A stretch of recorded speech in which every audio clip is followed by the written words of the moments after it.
Tom Clark's Main Event is a Boink Studios production. And now, on with the show. This is Daddy's show. Step off. Come on, won't you say it loud? Ayo, we gon' turn this out. Tom Clark's Main Event. Drop kick now and power. Hey, what's up, kids? Welcome back to the program. Tom Clark here with you on a Labor Day Friday. You know what that means? Ain't nobody gonna be here. If you're watching from other countries, this means it ain't nobody gonna be here. I don't know what to tell you. Holidays in this country are they're a thing, and people tends to take the weekend off and go vacationing or go to the beach or go swimming or doing it, whatever it is they're doing, cooking out mostly in this country. Grilling out, to you kids who don't know what the words cooking out means. Verbiage changes based where you are in the world. You know what I mean? Like grilling out it's like barbecue. The word barbecue means different things based on where you are. The word barbecue doesn't mean what you might think it. Like barbecue is like not like the sauce pork or whatever, or beef. Barbecue is like, I'm going to barbecue. You're making burgers. That's not barbecuing. I know what barbecuing is. No, you're not. That's grilling out. Do you see what I mean? Today it's a special food edition of Tom Clark's Main Event. I hope you're up for it. That's all we're going to do for the next hour and a half. Hope you guys are good with that. It's my show. I can do what I want. Don't tell me I can't. Thanks everybody for tuning in here today. Smash the like button for me if you will. Let's get the ticker ticking on the bottom of the screen here before we get started here today. How's my hair? Am I all right? Looking dapper as always. Yeah, shut up. You know I am. Good to see you guys. Thank you folks for tuning in today. Do me a favor, folks. Smash the like button till you almost sprain your thumb. That would mean loads to me. And if you are so inclined, please share this feed on your page. That would mean loads to me also. We've got 3 guests to welcome to the show today because I'm on top of my stuff. I'm on my game. I fly solo a lot, yeah, but sometimes I don't fly solo. There's strength in numbers. We're about to take over up in here. I don't know what that even meant, but we're going to have fun. A few hellos before we get started. Sugar Shay in the house. JP, good to see you. Robbie, what's going on? Good to see you. Hit me that question again later on, if you will. Eric Jackson, what's going on? Good to talk to Sandy in Germany. Germany, what's going on? Sandy saw SmackDown live. There you go. All right. I appreciate you guys very much. Again, smash the like button for me, if you will. Please share the show on your feed. That'd mean loads to me as well. We're going to put this man up top because he's always on the bottom, which is typically how it goes. So we'll welcome first to the stage Joe, and we'll welcome Faye, and we'll welcome Chris. What's up, everybody? Doing all right. How's everybody here? Yeah, good. Doing good. Happy Friday. Happy Friday. I'm very much with you on the barbecuing thing. Yeah, I was just going to ask you that. Sausages on a grill, that's not barbecuing. That's just cooking outside. Thank you. Thank you. Yeah, I don't think I've ever used the word, like we do it for dinner, we're going to barbecue. I don't think I've ever used those words in my life. It's always grilling out is what I use. The only time I ever hear the term barbecue being used is if you're having a get-together. Like it's more used as like a party thing here. Yeah. At least in Georgia. It's like, hey, I'm having a barbecue on Friday. Yeah. Like a small get-together. Yeah. Beer fire. Beer fire. I've used that before too. I worked with a guy that was really, really big in grilling and stuff and knew a lot of the, I don't know what grill master. I don't know what I call this guy, but like he knew a lot about it. He'd been like a restaurant chef, I believe. And so he could talk about this stuff literally all day. That was one of his passions. So yeah, interesting to talk about. Well, speaking of talking to folks, guys and gal, you remember the kids. Kids, you remember the guys and the gal here. Please make them feel welcome, if you will. I very much appreciate it. And if you folks tuned in today, we'll get it right. For a review of All In, boy, you're in luck because that's what we're going to give you. And we may dive into a couple of headlines during the open floor today. So keep those handy if you got questions or things to bring up. But in the meantime, we're going to get started on this All In review. The show was 12 and a half hours. So we're going to try. I'm kidding. So we're going to try to get this knocked out in far less time. Before we take any more comments or start running down the card, Faye, welcome back to the show, of course. Let's start with you. You were there live and in living color. Tell us all about it. Did you have fun? How was it? I enjoyed it so much. I think it was just like, it felt like moment after moment after moment, and I actually cried at one point. So yeah. Awesome. Did you have good seats? We were quite high up, but the view from the ring was incredible. Great. I'll throw pictures in the Discord, and you can have a look at those because it was fantastic. You could get a really good view of the ring in the entrance ramp. I thought you were going to say I threw something in the ring and it landed. I was happy. Yeah, I wish my aim was that good. On your strength. Yeah, right. Yeah. Yeah, well, that's awesome. It was so good, and I'm very excited for next year. Was the in and out of the stadium horrible? Was it a nightmare? No. We were really, really organized this year. I think we learned from last year. So this year we were way on top of things. Mm-hmm. Man, I know it can be based on the size of the crowd. So I'm glad to hear you had a good time. Yeah, had a good experience. You went last year too, yes? Yeah. And we booked our hotel for Forbidden Door next year as well. So. Well, I'm going to do that petty thing that all the websites are doing right now, where they're comparing last year and this year. So, do you have a comparison? Are you equally good with both? I enjoy both, but this year for me was more enjoyable. Interesting. Just purely for the amount of different people that were on. A little sad that Mox wasn't there, but I was quickly over that when I saw everybody else that showed up. Yeah. Well, Mox stuff we can talk about as we get into the card, because man, some wacky stuff happened on Dynamite that we're still playing out, but exciting stuff too. I like when we're planting seeds for what's going to happen somewhere down the line. I'll start from the very top of the card here, and we'll go one by one and see what you guys think here. And again, kids, thanks for tuning in here today. If you will hit the like button for me again, thank you very much. Share the show on your feed. That'd be awesome. And let's get into it here. Let's start with the 16-man tag team match. There's a lot of talking here. Tommy Billington, Kip Sabian, Rocky Romero, Kyle Fletcher, Leo Rush, Action Andretti, and Top Flight defeated Jay Lethal, Satnam Singh, Anthony Ogogo, Ari Daivari, Private Party, and the Dark Order, and a Partridge in a Pear Tree in this tag team match. Holy cow. If nothing else, guys, you throw a whole bunch of people inside of a match who can work and are fun to watch, you'll get something out of it. Faye, what did you think about this one? I was so delighted that Kip was on the card this year. He got such a good reception. And we got to see Dark Order, which we didn't get to do last year. Yeah, that made me very happy. Bit strange that they put in Private Party on the heel side, though. I thought that was a bit weird. It's very odd. But yeah, it was really good. I enjoyed this match a lot. In terms of Dark Order, anybody here have a prevailing theory about why this company continues to, in my estimation, mishandle this stable? It was once such a fun-loving stable and very entertaining and fun to watch. And Chris, you got a theory as to why that is? You think they're just spinning too many plates at the same time? What do you think? Yeah, I mean, this ties into the theory about the trios title, right? A little bit that we talked about last week. It's kind of, I don't know that people really care that much about it. And this group losing to Edge in the way that they did, only for him to be gone, I think sidelined a little bit of wherever that story was going to go. So, yeah, I mean, to some extent, yeah, spinning too many plates in the air, but also I think whatever they were going to do with House of Black shifted when Edge got hurt in that Hell in a Cell match, or whatever that match was called. So yeah, I think that, that plays into it a lot. There's also the theory that, some of the members of House of Black don't really want to be in AEW. So I that's more rumor than anything else, but that could potentially have something to do with it as well. Jeffrey Peter in the comments, Joe, mentioned Brody Lee, of course. Rest in peace, Brody Lee. Do you think it's connected to that as much as it is they just didn't have any sort of, not that they didn't have a plan, there just doesn't seem to be a plan at all for this stable?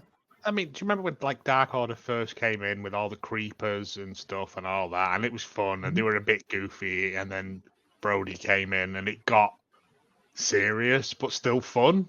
And then unfortunately Brody passed, and then we had the Hangman stuff, and that was great.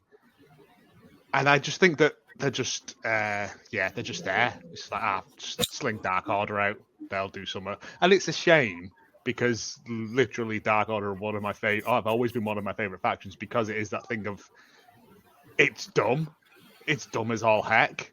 With remember the Christopher Daniels like promo packages they used to do? Well, it wasn't Christopher Daniels, was it? But, you know what I mean?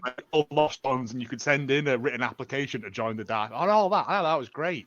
And now it just appears to be Silver, Reynolds, and Uno, isn't it? Everyone else is gone. They were like 12 strong at one point. It's not even that like they've gone. Like Griff Garrison's still there. Colt Cabana is still there. And I think as well. Garrison. Yeah, exactly. It was Griff Garrison. Last time I saw this guy setting Darby Allin on fire. No.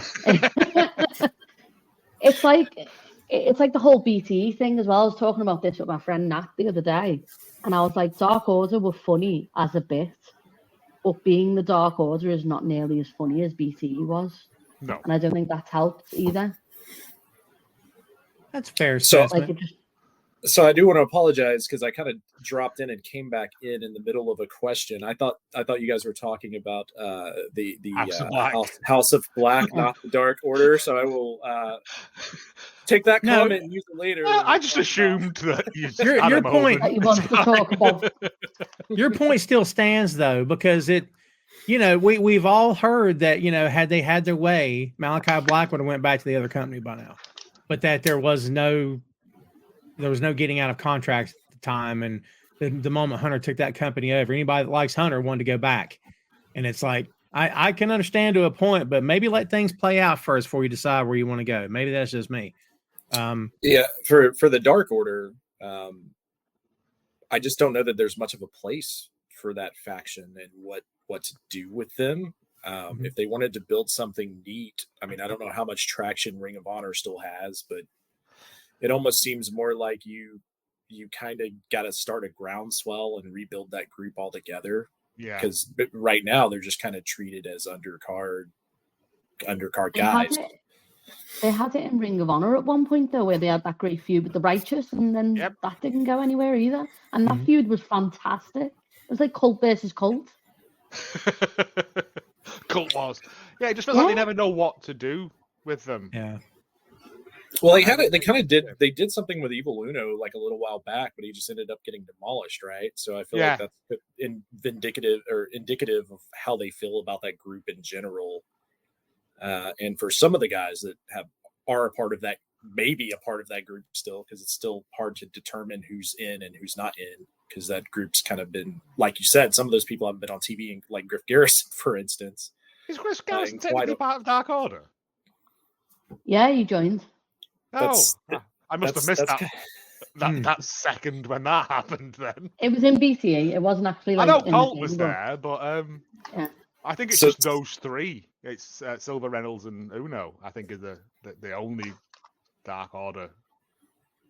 So that kind of plays into what I was getting at. Like, can anyone name every member of that group and who is still in that group? And if you can't, then that faction should just be dead and maybe move on to something new for all of these guys. Yeah. And if anybody from AEW is watching, we just spent 5 minutes on a team that wasn't even on the main card. If that doesn't tell you, people want to see these guys and they're truly invested. Like, this was once again a fun-loving bunch of guys and highly entertaining. And now it's just a whole bunch of nothing. Got a massive pop. Yeah. One of my favorite intros that I always go back to is them and Hangman's intro. That makes me cry. It always makes me cry, right? But I just don't really know what to do with them, because without a leader or someone bigger than them with them, they're always just bang them in. Yeah. Daniel, Dark Order in. Yeah, Daniel Hood says they're struggling what to do with them. Didn't they have one of them attack? The guy that attacked them was who's the guy that joined Rush's guys? Preston Vance. Preston Vance, 10. Yeah. That rotter. Yeah. Nothing came of that either, though. Like, no, nothing. Alan Angels burnt his mask, and nothing came of that. And he's off on doing the indies now. And Anna Jay's, I don't know what Anna Jay's doing. Like, I think she's in Japan killing people. So is Stu Grayson still with the company? I thought they No, released they them got- again. Yeah, they released It- them because Whenever so they what I go was to gonna say Canada, is, like, he appears. Yeah, like Joe Hendry, but yeah, because I was pretty sure that he had gotten released, but the answer to that question would be like get the Super Smash Brothers back together as a tag team because they were great as a tag team. They need to rebuild the tag division anyways. Let's move to the next match before it gets to be Sunday. No, it's fine. I Sorry. I enjoyed. No, it's not. I enjoy talking about this because sometimes I go back and watch those old clips, even after Brody passed. I'm like, God, they were having so much fun. Like, it kills me sometimes. Again, I just, why do we let things fall through the cracks? I don't understand. Willow Nightingale and Tomohiro Ishii defeated Chris Statlander, Stokely Hathaway, mixed tag team match. Since Nightingale and Ishii won, they got to choose a stipulation of the match between Nightingale and Statlander at All Out. 8 minutes and 10 seconds on this one. Joe, let's start with you this time. What did you think about this one? Stokely's entrance. Stokely on a plate, like and it was exactly what I said it was going to be. It was going to be them sort of avoiding the tag, and then I think the majority of the match was Stat and Nightingale going at it, apart from like a minute. And like, to be fair, like Stoke did Spinebuster Ishii. who had that on the no- bingo card for this year? Who no-sold it and then immediately killed him to death. Like, it was just good fun. It was a good fun, not comedy match, because like the women's part of it was fine. Ishii looked like he was, you flow me all the way over it and murder a tiny man. All right, well, But it was good. I enjoyed it. And as a pre-show, to get you to buy, if you were thinking, I'm not going to buy the pay-per-view, after that and that, I'd be like, yeah, here's my credit card. Yeah, it's not bad. I mean, I read outrage maybe is a strong word, criticism because Ishii popped back up from that spine buster, and I'm thinking, we know Stokely is trained, but in the kayfabe world of professional wrestling, Stokely Hathaway is not a trained wrestler at all. He is a manager. If a manager delivers a spine buster, no matter how pretty it is, you're within your rights to get back up. Yes. Because again, it's the ideology of it is that he doesn't have technique. It looked pretty, but again, he weighs 150 pounds. I mean, but again, people, I can't believe what? And I'm like, calm down. Oh, wait until we get to the no selling later on. But yeah. Yes. It was just, again, it's wrestling. Suspend your disbelief. Suspend your disbelief. You know what I mean? Yeah. The fact that Stokely, if it was real, Stokely wouldn't be able to lift Ishii, would he? Because he's about 900 pounds of muscle. Yeah. Thank you. Yes. Chris, I'm going to be sorry to see Ishii go. From my understanding, they had him through the summer, and he'll be heading back to Japan, I guess, maybe next month. Be sad to see him go, man, because I think he's been a bright spot for them in a lot of ways. Yeah, he's been a part of a lot of fun matches. It's always good to see Ishii in the ring. There's just something about watching people work around the way Ishii works. It's kind of enjoyable. This match Just an angry square, isn't he? This match went off exactly how I was kind of predicted, where it's the Jim Cornette, Jimmy Hart style thing, and to you guys, he's a manager, right? So like if you the same spot, Jim Cornette would try to punch someone in the back or whatever. It's the same kind of spot. He just happened to hit a spine buster, which was maybe you don't do that, I guess, and then people complain about it. But it's such a small thing. It's very small. Match. It's not big. It's not that big you of have a to be deal. able to see it, and it's fun. I enjoyed the spine buster. It made me laugh. I thought It's pretty. It's pretty. yeah. It was. I mean, and kids. It's been. I'm fighting people who aren't complaining in the chat. But it's right. But I mean, I grew up watching Road Warrior Hawk shake off a pile driver. Pile driver was Jerry Lawler's finish. No one kicked out the pile driver. Road Warrior Hawk kicked out all the time. He got back up every time. And did it ruin the business? Did it destroy? Shut up. That kind of stuff kills me. People just come after AEW because it's AEW. It's the only reason they come after him. It was not the only fun. reason, but it was fun. Fun. Yeah. Wrestling's supposed to be fun. Supposed to Let's not be. forget. Yeah, I agree with that. Let's. I mean, with the position Stokely's in as well, it would have been ridiculous if Bishi sold. In my opinion, it goes back to what Tom was saying. I think it was like the only move he took was that. And straight out the Like- gate, if you're a fresh wrestler coming out, getting the spine busted, you're gonna pop back up in, you know. Do you remember when Paul Heyman, like, it was like 6 or 7 months ago, when he attacked someone and he just did the That's good. Fernando says, I don't like non-wrestling participants in wrestling matches. Look, Fernando, I appreciate your opinion, my friend, but this has been going on since the 70s. It happens. Yeah. You know, it happens. It was the wait for Stoke to just get his bit in.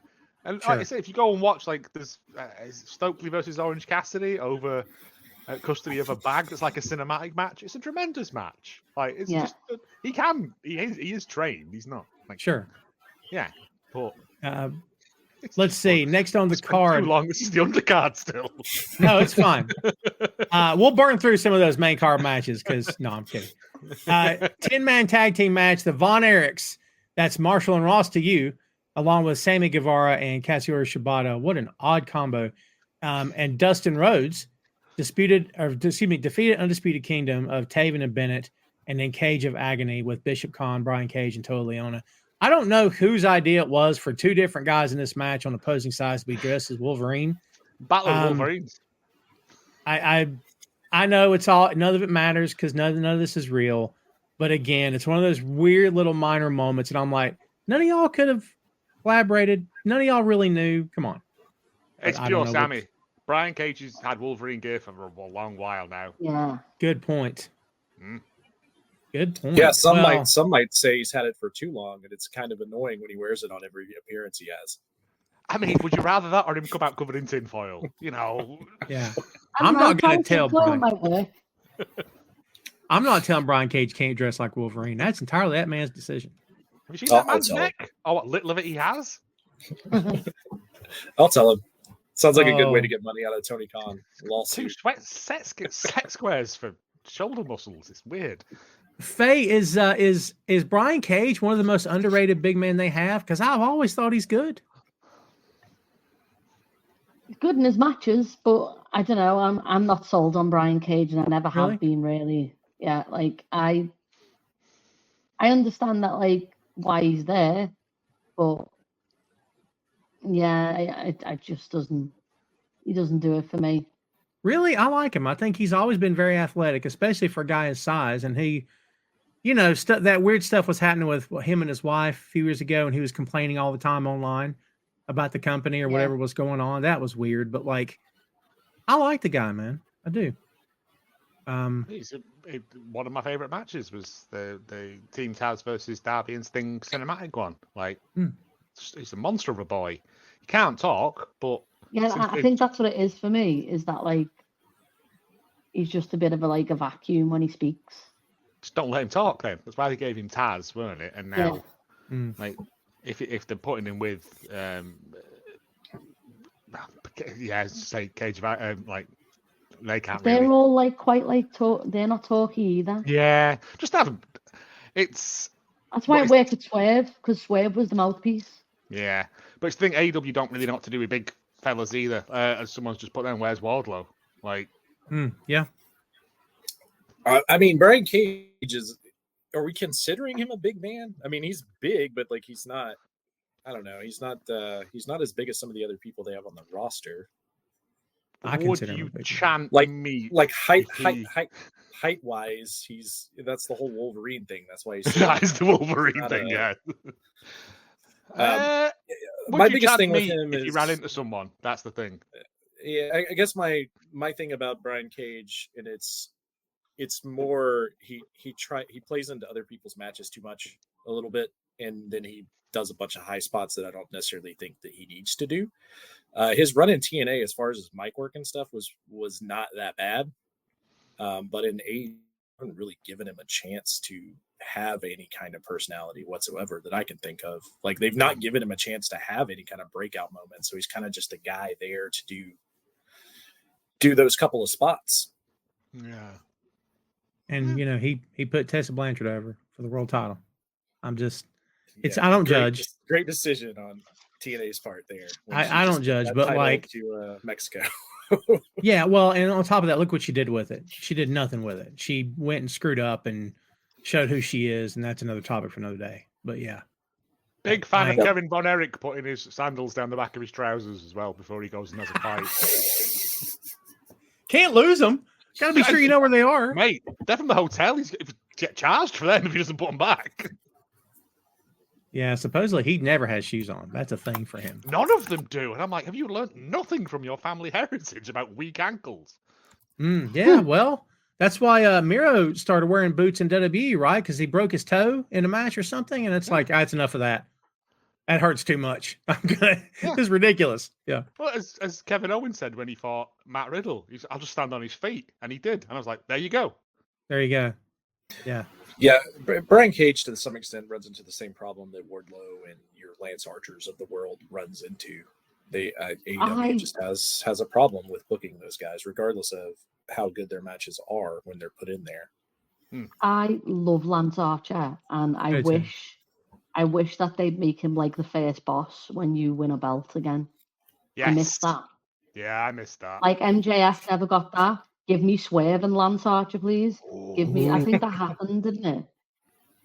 I don't know, but I miss that being a thing. Like whenever someone became the new champ, they'd have to do a couple of matches, and then Lance Archer would rock up and go, "All right, now it's your time to prove yourself." Yeah. Yeah. Because Mox and Hangman made Lance Archer feed like a huge deal when they both won their belts. That's true. Like, yeah, I would have liked to have seen Lance in the gauntlet, because it would have been interesting to see him and Zach sort of like interact as well. Oh yes, I've never thought of that. But... Well, that's it for your undercard, kids. You had 3 very serviceable matches, and to excite you for the main card. And let's get to it. Match was the undercard, wasn't it? The what now? Soraya's match. It wasn't really a match, was it? She came out and screeched, and then yeah, Jamie that's Hayter right. And then out. Jamie Hayter interrupted. Yeah. That hyped up the crowd massively, though. Yeah, but Faye, was it like deafening from your perspective? Like everyone? Oh my god, my friend was like, imagine if Jamie came out now, and she did, and my mate freaked out. Like, and we were already freaking out because one of our friends, a wrestler, Lizzie Evo, she was part of the security, and we were all made up for her. And Rio, nice. Yeah. And Rio, yeah. Evolution. Yeah, gonna kill you. But yeah, and then Jamie came out, and it was like, oh my god, now it's really hitting. Yeah. Now the women's division is going to get very interesting because Jamie's back, and she had to hand that belt over, didn't she? Yeah. Yeah. And she looks great as well. Oh, I love her. Yeah, good to see her back. Be interested to see how she works in next to Mercedes is there now, and Britt's really being elevated again. Like, yeah, be interested to see how it all plays out. But yeah, it was good to see her back for sure. She had a good match Wednesday as well. Yeah, it was a sacrifice, wasn't it? Well, yeah, you know what I mean. It was good to see her back in the ring. Yeah, Saraya Clothesline, to her. Yeah. Let's see here. Main card, kids. Here we go. 4-way London ladder match. It's a London ladder match. Don't get it confused with a regular ladder match, or that's to say an American ladder match, or perhaps this London Canadian. ladder match means that some of the ladders are way too short and some of them are way too big. Yeah. Well, that makes sense. That's fine then. Pac and the Blackpool Combat Club, Claudio and Wheeler Yuta, defeated the patriarchy of Christian Cage, Killswitch, and Nick Wayne. The Bang Bang Gang of Juice and the Guns, and the House O Black, Malachi Black, Brody King, and Buddy Matthews, AW World Trios Championship.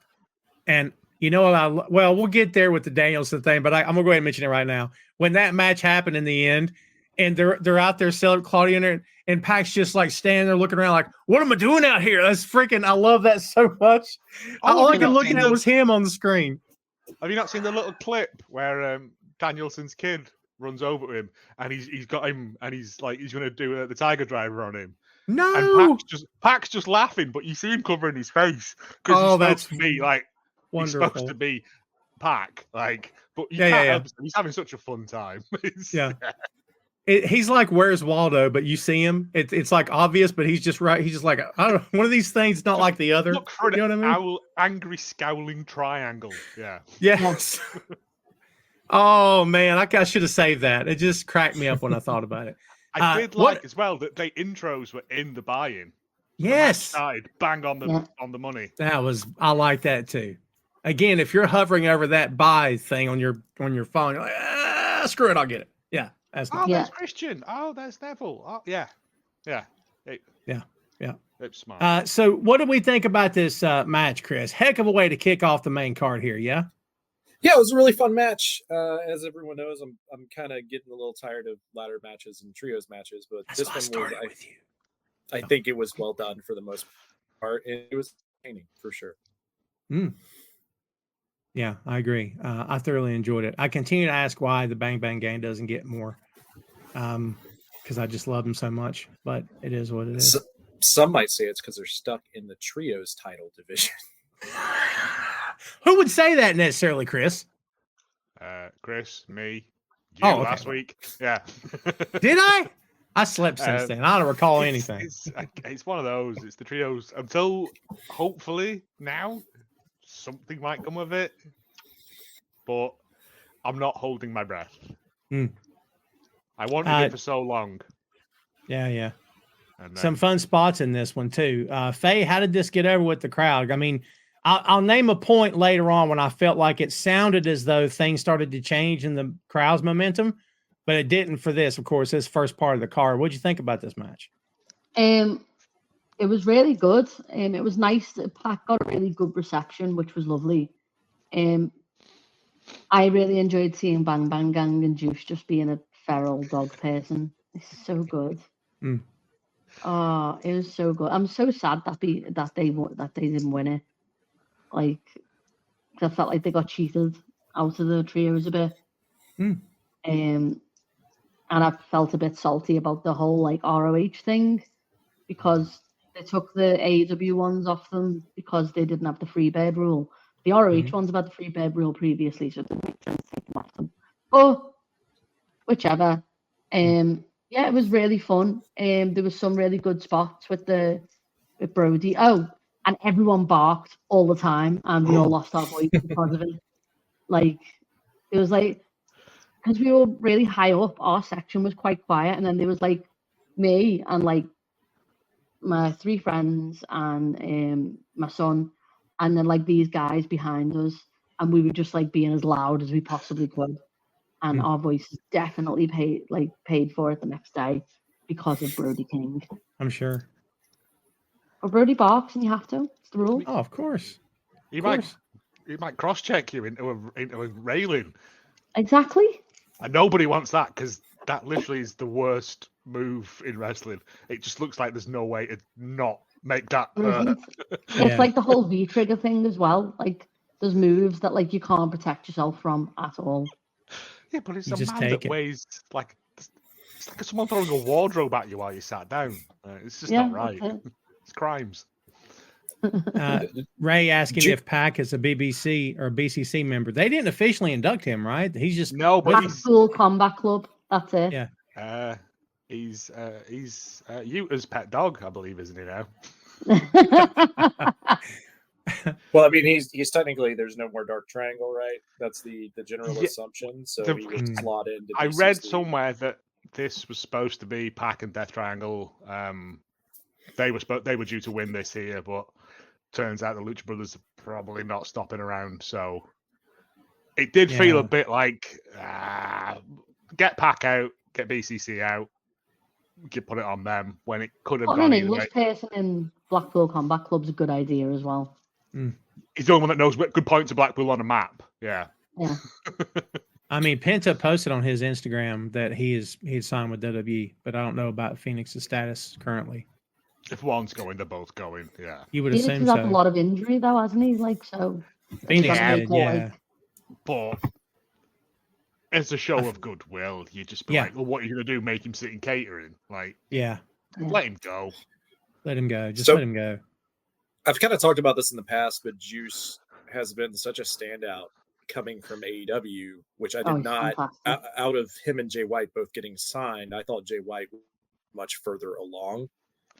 And realistically, I think Juice is, to me, is the standout member of that group. And specifically those two. Everything he does in the ring is just so damn entertaining, which is kind of not what I expected from watching him in New Japan and other places. I didn't like him in New Japan. I thought he was quite flat. Yeah, so he has this big personality now that's been great, and to me he was like the standout in this match, not necessarily in ring, but everything else as far as entertainment value goes. Juice was incredible. Him and Brody King are just two entirely different breeds of dog, aren't they? But you know what? I think a singles match between them would be insanely crazy fun to watch. Yeah. I don't know. You know what I mean? Do it in a junkyard because it'd be funny. Yeah.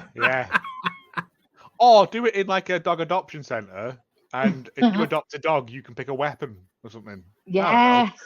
You know, That'd be You fun. adopt things him. to do. Yeah. That's fun. Fernando says, I hope that'll be books of Lucha Bros better than the LWO. You'll end up in the LWO, mate. I was Guaranteed recording with Phil the other night for the 6M, and I mentioned to him, I said, "Oh, what if they put them on lawnmowers and they'll have them with sombreros and going Arriba when they come out?" And I'm like, a few years ago, that wouldn't have been a joke. That would have been, that's probably what they're going to do. Like, I don't know.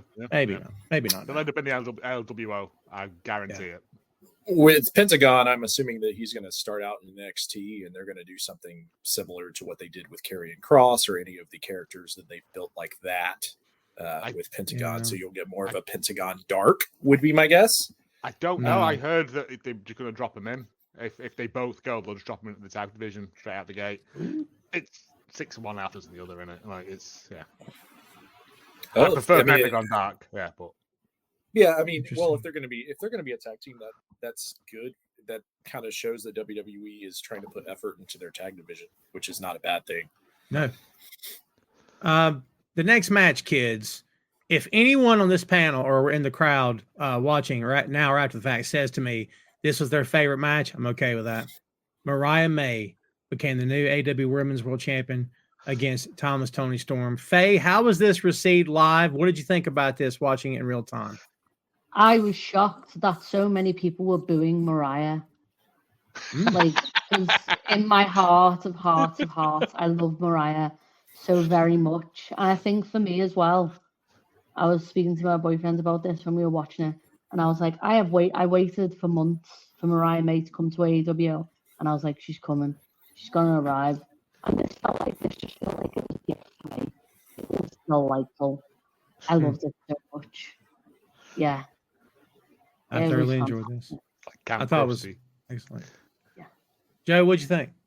I thought this was tremendous. I understand why they were booing her, because Toni Storm is a darling, and also Mariah slapped her mum. Her own mum. Her own mum. And I thought that was going to be a running theme, that everyone got a slap of Mariah May's mum during the matches, just as a good luck charm or something. People rub statues and things like that for good luck. Yeah. No, it didn't rely on all the Toni Storm cheating tropes and stuff. Like, it was just a good wrestling match. It was great storytelling. Luther was so good. Yes, that bit in the corner where he just slid the stuff out. Because that's always been my Toni Storm beef, was that a lot of her title defenses have been shenanigan based, but with this, there's nowhere left to run, no ahead. This is the payoff of it, and now hopefully we get like a whatever happened to Baby Jane style thing, if she's still going to be running with this. Apparently after it, there's footage of her just walking out of a fire door and running through the streets of London in gear. So somebody went dressed, came dressed as Toni Storm, but he had full black and white makeup on, like all over his body. I thought you were talking about when Mariah May was at the airport going back, and someone was dressed as Toni Storm. She took her shoes off and threw them at like just some. I saw that. No. A gentleman was dressed up as Mariah May, as Toni Storm in Wembley, but he had like black and white body paint on. Amazing Right, work. lipstick, it was Dedication to the bit. fantastic. I love it. Yeah. But yeah, it was just a good fun match. We all knew it was going to change. It's time for the change. But then, like, Tony just lying in the ring, rolling around for a bit, like, it felt right. It felt good. It was a fun match. What more can you want? Did anybody expect the pop that Luther got before Tony came out though? Like that was shocking. Faye, we're British. We will cheer for literally anything. We will, honestly, we will. There was a chant for a pigeon at a football match the other week. Like it's. Oh, okay. Shane, I respect your opinion. It's all subjective, but I disagree that Julia Hart's better than Mariah May. I disagree with that. I think Julia Hart's learned a lot. I think she's come a long way. I think she's charismatic. I do not have her on the level of Mariah May at this point in Still time. a bit green. In a year or two, maybe. Not at this moment. I personally don't. Send Julia Hart to Stardom. That's what I would like. Oh. Ooh. Like a talent exchange kind of thing. Yeah, boy. Wow, that'd be fun. I'd watch that. Chris, one of the load of Yoshi wrestlers kicking 7 bells out. Yeah. Chris, one of the complaints we hear all the time is that AEW doesn't have storylines. And here we have a great example of how people aren't paying attention. This thing has played out for a while, had a beginning, a middle, and an end. And I thoroughly enjoyed it. I thought the ladies did a great job in this match. I thought this was, if it wasn't for the Bryan Danielson match, I would say that this was the best match of the night. It was a good match, and it did exactly the thing we talked about last week on the preview, which it didn't need to be too much. And I think they did a great job of that and just let the storyline carry the actual match. And I liked the finish. I loved Luther slowly pulling the title belt out like you guys talked about after getting demolished earlier in the match. I thought that was a cool spot for him. And I kind of said, like, I was asked, I think we were all asked, like, where would you go with Tony Storm from here? And I kind of threw that Twilight Zone episode out. So the name of that is the 16 millimeter shrine, where the aging superstar is looking back at her career and the history and with such sadness and wishing for yesteryear, which I think would be a fun thing to do with Tony Storm until she can conquer the next thing in front of her. Right. So, I thought it was a brilliant storyline. I think this moves Mariah May in the right direction as well. I think everyone comes out of this looking better, which is kind of what you want. And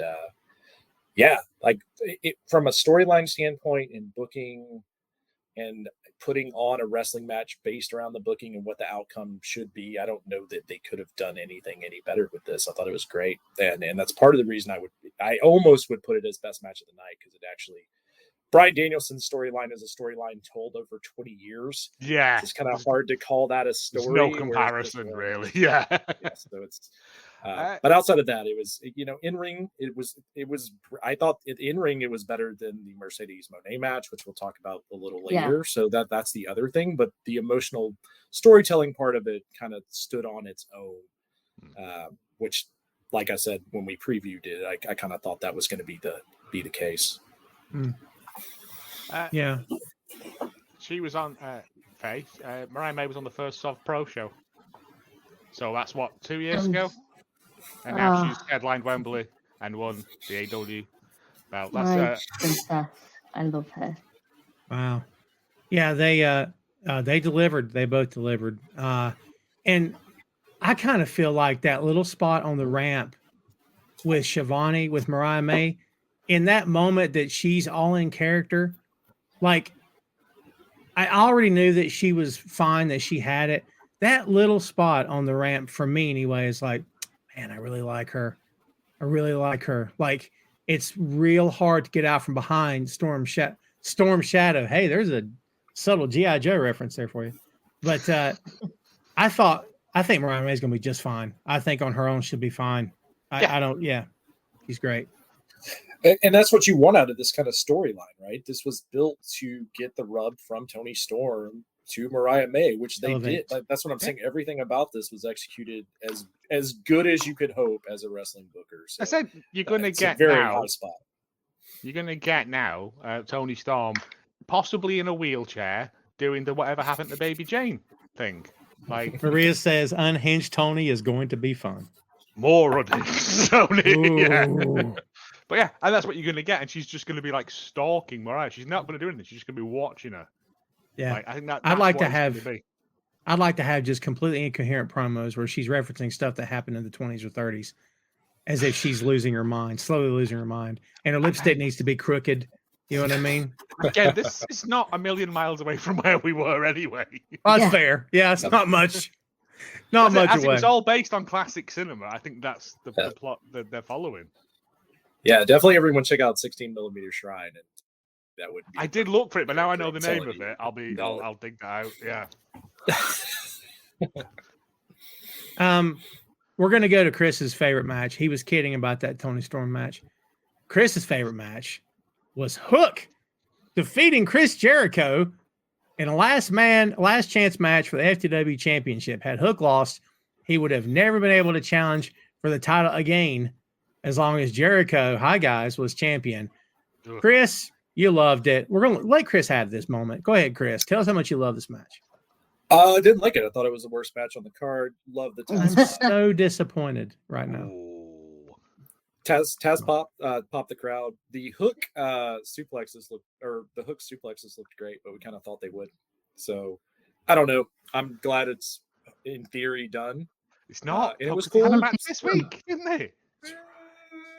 Yeah, I guess it was cool seeing the Taz mission. I'm trying to think of something positive to say about this. You can't. match, He whipped proper cricket balls at him like that. Yeah, I enjoyed that. The cricket spot was fun, I guess. And Let me ask- Came out, there was the Taz intro music before Hook's music, which Yeah. made me pop big time. That was cool. Let me ask our friends across the pond and across from the screen. Why is Big Bill so big in London? What's going on in England? What's going on? People like him. I'm assuming because Big Bill, Big Ben. Is I that don't why? know. That can't be why they We cheered just like for him. big things. I don't know. Really? No, I don't know. I honestly don't know. I think his tag run with Ricky Ricky Starks.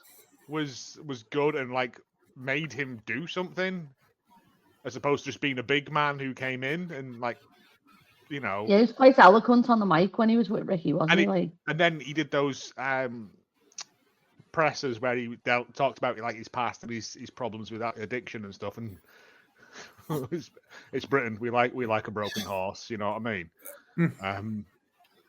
Well, I mean, But maybe you guys are just there's an underground love of TNA there because he had a pretty good run there. as Not well from me. before coming to AEW. no, I I'm thought trying to maybe think there of was- a reason. I thought maybe there was something I was missing, a connection I didn't know about. I just think it's just because I think there's untapped potential for him, but again, it's just getting away from the Jericho vortex, which I hate using. Yeah, Big Bill is miles better than he was, let's say, 8 or 9 years ago. There's a lot Yeah. there. Like I said, the feud he had with Moose in TNA was really good. There's a lot that you can do with that guy. But my faith in AEW doing anything, if they can't do something with someone like Lance Archer, for instance, the Big Bills of the world or the Wardlows of the world, I don't have much faith in them being able to book well. Yeah, it was interesting to me. I didn't get it either. By the way, we've let this whole show go by an hour without acknowledging the passing of Sid Vicious. We can talk more about it in open floor, but of course, condolences to the family and friends and fans of Sid Vicious. He's one of a kind. No matter what you thought about him, he's one of a kind. I say that because Maria says that Bill has the potential to be Sid Vicious 2.0. I think Bill can be his own guy. I think Bill's better than.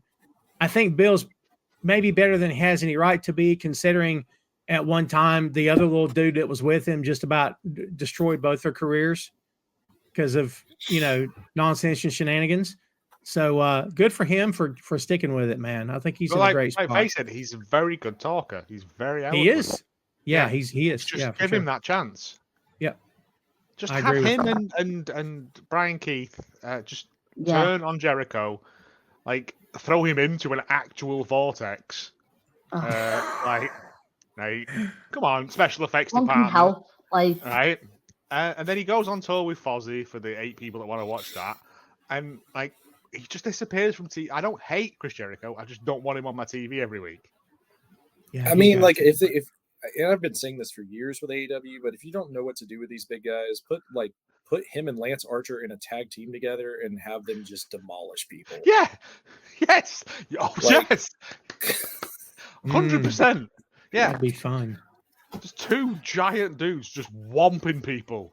Get him some gear. Just throwing Top Flight into the rafters. Like, And then you can get, and then like Bring Mark and Stunt back, and they can all play catch with him. Like that's all we need. Like give them a dominant tag run, and then the Bucks, they have these tag titles or whatever. It's like, congratulations, Bucks, you get to face these two monsters. it's two giant men. Lance Archer, who was the angriest man in the world. It's a proven method. Steiner Brothers, Road Warriors, put Yeah. two big dudes together, have them demolish people. It's just the AEW thing of not knowing what to do with big lads. It's not hard. You put the two big dudes together and have them demolish people. I don't think you know this. They should name the tag team. They should name the tag team Run. That's all. Just run, Yeah. and it comes up on the screen. Yeah. That'd be lovely. Are you kidding me? Yeah, like I mean, if they really can't book them in singles, like put the two big guys together, have them do like a skyscrapers, Road Warriors, demolition type thing, and just demolish people. Call them brown trunks. I wish I'd worn my brown trunks. Let's go. You mentioned the Bucks. Segue. The Young Bucks defeated FTR and the Acclaimed. We called this last week. We haven't checked up on our predictions, but we're probably close anyway. To retain the AEW World Tag Team Championships. We all called this one, I'm pretty sure. Good match, fun match. I have no real issue with this match. They involve Billy Gunn whenever they can, which that's fine. It is what it is. What are you gonna do? Fight about it? But that's it. It's a choice, I guess. But I thought it was a good match. Faye, what's your take on this one? See, I feel like I'm the worst person to ask because the Bucks are my absolute favorite in the world. But I will say, right, even though the Bucks are my favorite, they always will be, that the Acclaimed should have won because none of the other two teams have anything to gain from having these tag titles. Interesting. Like they don't. Like the Bucks don't need the gold because they're EVPs and they have all the money, so tag titles don't matter. Like they can go on an insane ramble about how they're not being respected and how they've lost, and just have absolute diva brat Mac Jackson go off on one because they've lost. That would be great. They don't need and we've seen it. We've seen the way the Bucks go when they lose tag titles. They're very good at being evil heels. So yeah, they can lose. FTR can get in the sea. I'm fine with that. I don't want them here. I'm so done with FTR, man. We've got new FTR now. It's fine. We've got British FTR. That's fine. I became a million times more Scouse when they showed up in the ring. So why don't you like FTR, Faye? I don't know. They just don't click with me at all. I think it's just the same. All the time. It's my wife, my kids. That's it. Yeah, I can. Although everyone's singing the theme tune like you're at a darts game was great. Well, yeah. I think they're in an interesting spot where I don't quite know what the plan is for FTR. I don't quite know what. I feel as though they're probably eventually going to end up in the other company again, but I don't know what that timetable is. Because 3 years. Didn't they say this was their last run? Didn't they say that this was their last run before they retire, from their contract? Interesting. Well, never say never. I don't know. I agree about the Grizzly Young Vets, though. I enjoy seeing them there, and I think Grizzly Young Vets versus FTR. I think you can do a best of 5 with them. I think that's going to be a highly entertaining feud. I kind of agree with Faye that FTR they've not evolved. They're just the same FTR as when they came in. The Acclaimed came in and were goofy and dumb, and now they're quite angry and serious. And the Bucks are up and down constantly because Whereas FTR have always been like just middle of the road wrestling, tag team wrestling. We don't do flips. You know what I mean? And it's what, 4 years now, and you've not moved or done anything. And I guess that's Cash flips. something in a way. They just got pinker. Cash This flips. is another match. Where No, but you know we're what I in mean. The same thing was that they don't do like- that. Was you know what I mean? It's Oh, I meant like just because they're gear, they just got more Bret Hart, and that's it. Oh mate, Like- if Bret Hart was there, they would have abandoned the match just to go and kiss him. Yeah. Yeah, absolutely. But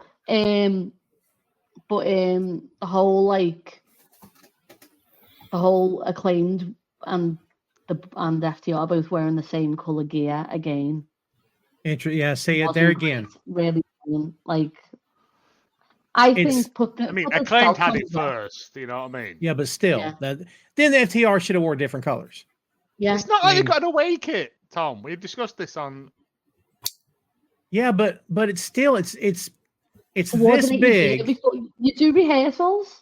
Exactly. It just seems as though You they're do not on the rehearsals same page. before the thing. Like everyone sit down and go, "What are you wearing?" Right. Well, then I'll wear this.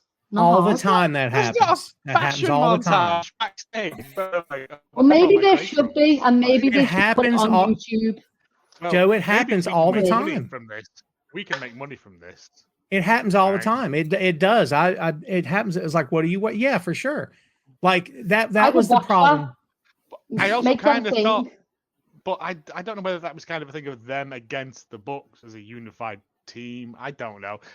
I thought the Acclaim should have won it because, like they said, the Bucks are already in Bucks charge. don't need Like, it. They're both the yeah. longest and the shortest reigning tag champs.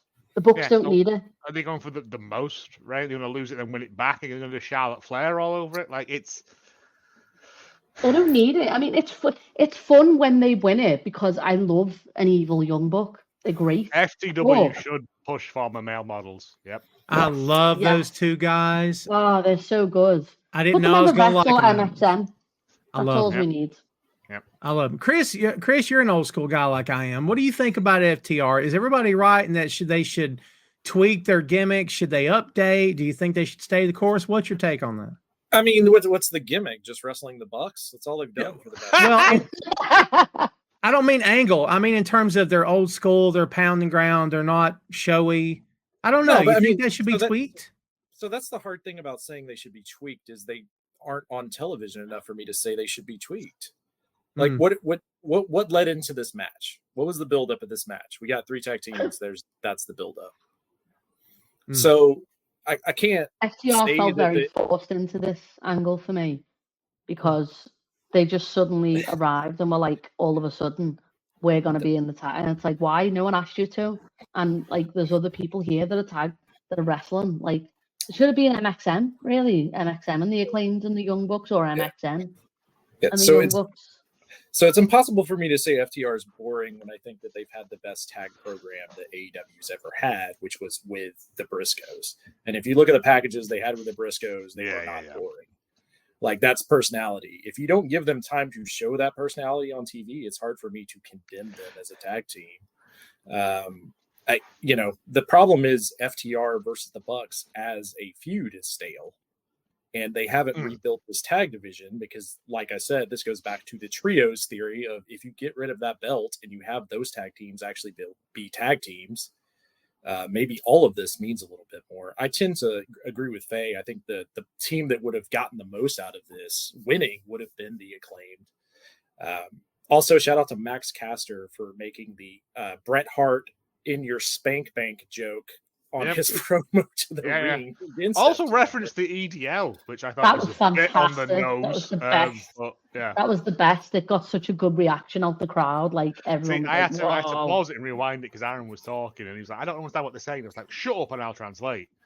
Yeah. But Man.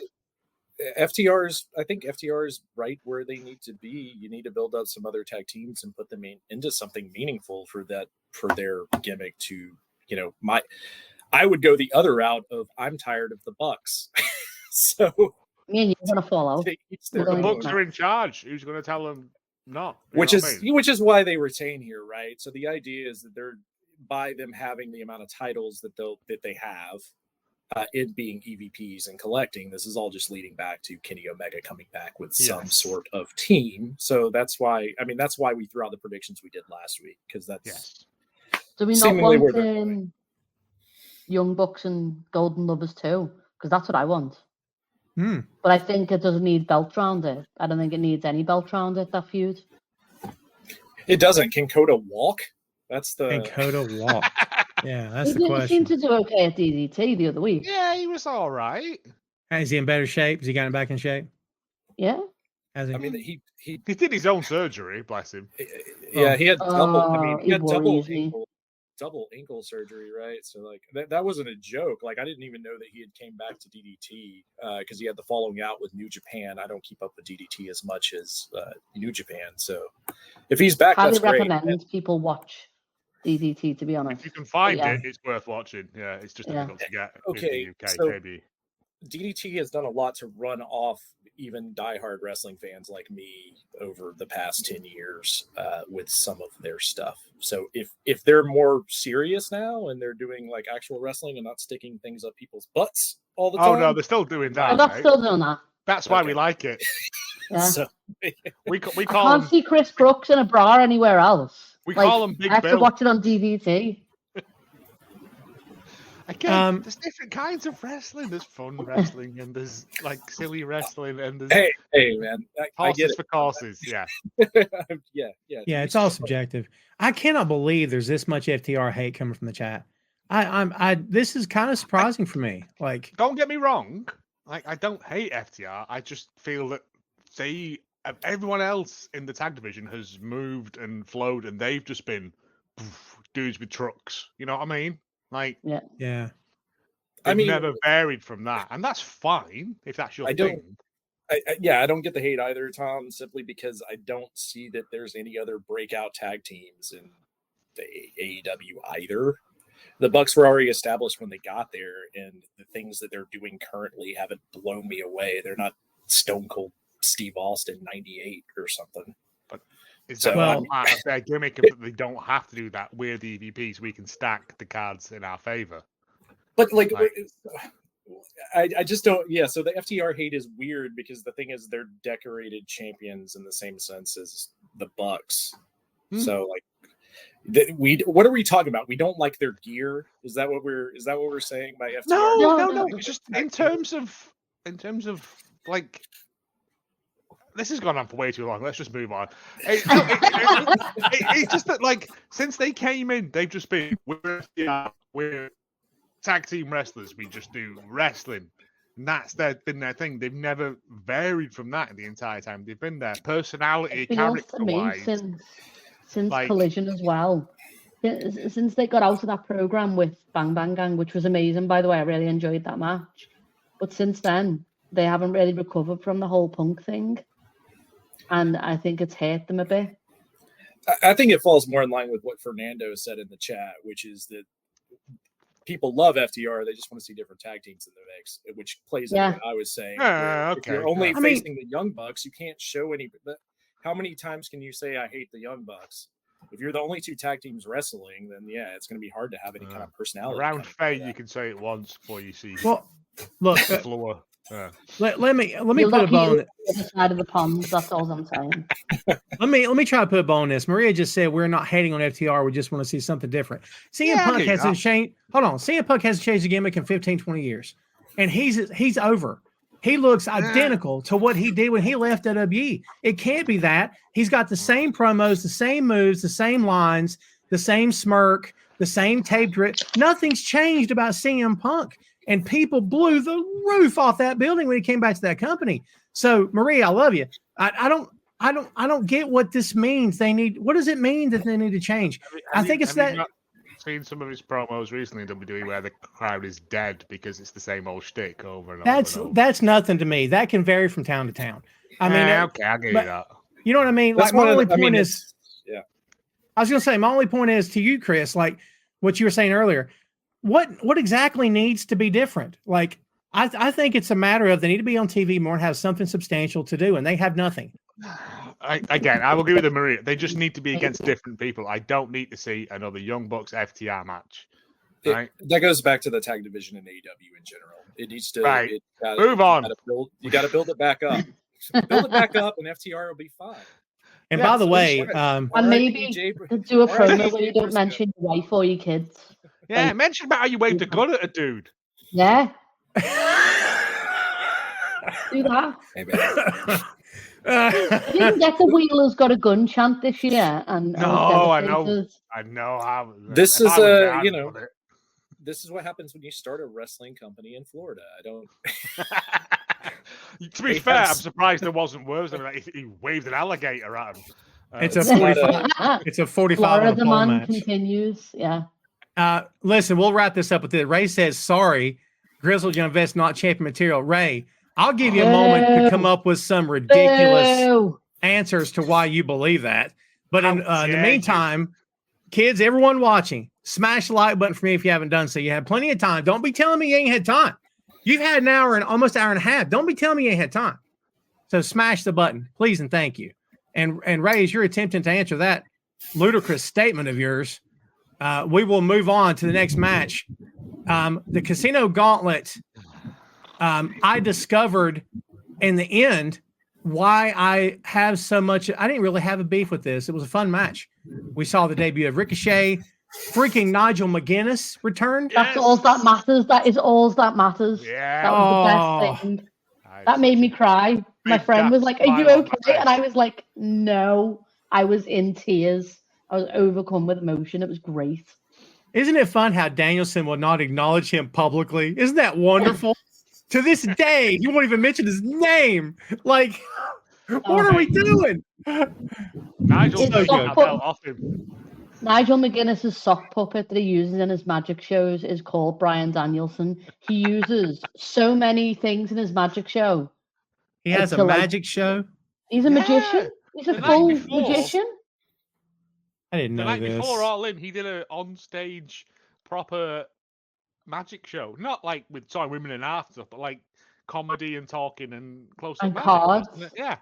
Yeah. But he uses every opportunity. It's so good. So McGuinness is taking that belt off Danielson. I will ascend to the heavens when that happens. I'll stake my leg on it. I won't say no chance, but very little chance. I discovered the problem when Christian won. Not that Christian won. My problem is, if this is not, as we said last week, remember we spent a lot of time on this? If it's not elimination, then why didn't someone just win 3 guys in? There's not a stipulation. McGuinness lariat everyone. Because you LOL TNA. That's why we're doing it's ridiculous. The stipulation should have been we get once the last man comes in, then pinfalls can happen. Then you see a scurry of attempted pinfalls. No.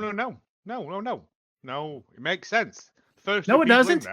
Yes, it makes perfect sense as a concept not for a match. Yes, no, it doesn't. You're defending hogwash. It doesn't make it any more true. Tell me why it makes sense that it's okay that no one got a pin until the last guy came out. No one got pins, but they got pin attempts. And if you get that pin, the match is over. It's what happened. Could have been 21 people in that match. We stopped. That's what I'm saying. The potential for that match to end is huge. So why even book a match that way? Even though we know it's fixed and it's already set up.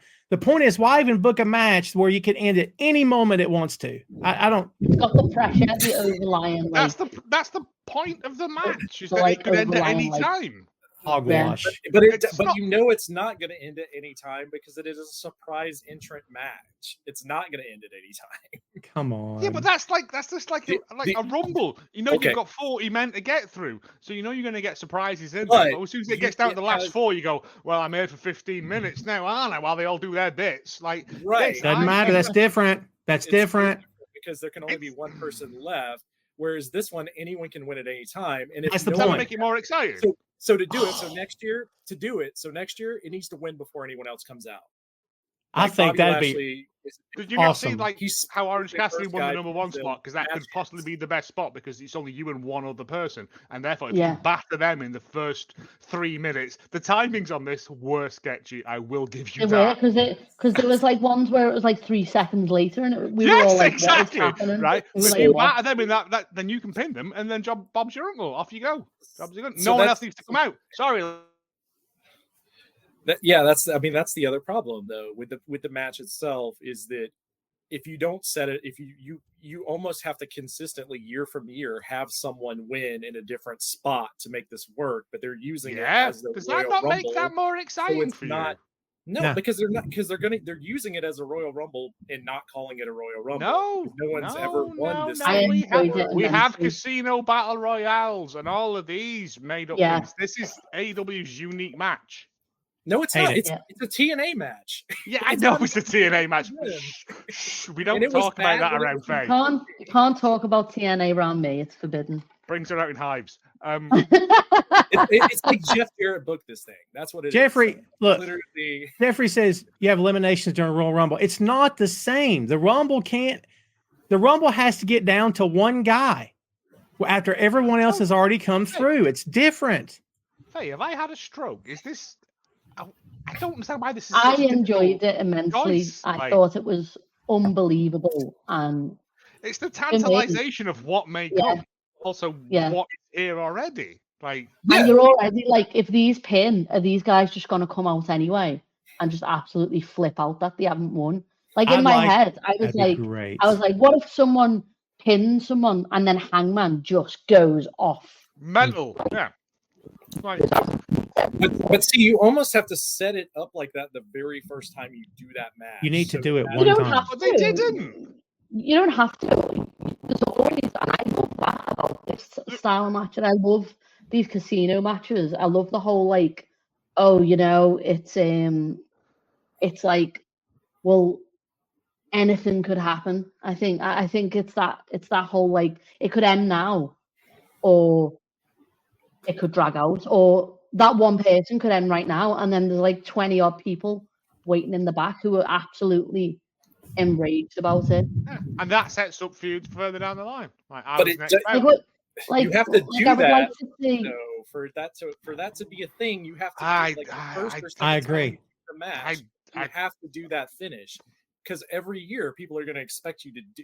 Like, I don't want to watch this 5 years and then they finally do like the 5th person in wins. Why? Right, but It's this no was the surprise. 10th. This was the 10th, 12th person in. I'm There's with you, still Tom. 9 people to go. This is a bad idea in TNA and is a bad idea in AEW. I'm not even I saying I enjoyed agree it. to disagree. I just disagree. I thought the match was fun. Like from a Yeah, match. no, it was fun. Oh, dude, it was very. Oh, no, fun it was- match. The The ending match was killed fun, off the the ending was- crowd. Yeah, Dog The shite. ending absolutely murdered the crowd. We were all so mad about it. Yeah. My friend had to get up and have a walk because she was just that angry about about the ending. yeah. Like, she was See, so mad. At the end of the trios match, Killswitch walks off. Right, doesn't he? Yeah. Oh, right. Then he comes back in to Luchasaurus's music. I was like, yes, we're finally getting the turn. Right, we're finally going to get him. And then he just goes, And I was like, Yeah. It's I kind of don't dislike. I mean, I think you could have had anyone win there because the going in, I'm pretty sure everyone had. I think everyone even on our preview show had Hangman winning. yeah. But I had if the Bobby finish- Lashley because I'm an idiot. Spoiler. Oh alert. my god. Yeah, the spoiler. Dream alert. big, Faye. So for the Bryan Danielson match, if Danielson's winning, then having Hangman not win makes sense since they set up that feud. So for Christian to get it, that gives that's Bryan Danielson's next guy. I'm guessing. No, the next If he guy's holds fast. Jack Perry, isn't it? Yeah, Jackington Perrington. I don't get that. I don't get. So that. Christian has a cash in, right? That Darby means- Mhm. title shot. It's the title shot. He can't run in with it. It has to be set up. It's Christian's got a cash in. It's not a Christian running can cash cash in though, is it? Oh yeah. He says Yeah. he can cash in whenever he wants. That was announced before the, Okay. That makes it a bit more interesting. Then I didn't know that. Yeah, so with it being Christian, that kind of fits with his heel. I just finally thought, right, we're gonna get rid of Kill Switch. You can go back to being Luchasaurus. He can try and pal up with Jack Perry again and become, I don't know, Petrol Pump or something. Because petrol's made of oil, which is made of dinosaurs. I don't know. But no, he just did it again, and it just felt like a non-event.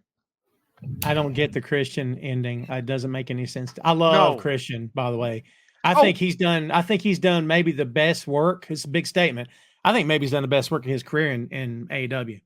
But I don't. Since Night Fight, yeah.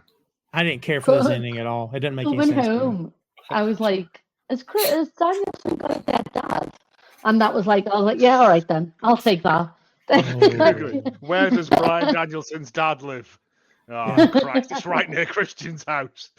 So, if you know Danielson's winning, though, and you're going to have Hangman lose and interfere in that, wouldn't it have made more sense to do Nigel? I mean, if Nigel's going to stick around, why would you not just set up that match? Even if it was like the following week television match or something. Because Nigel's going to come out one week and just go, Danielson, you clam digger.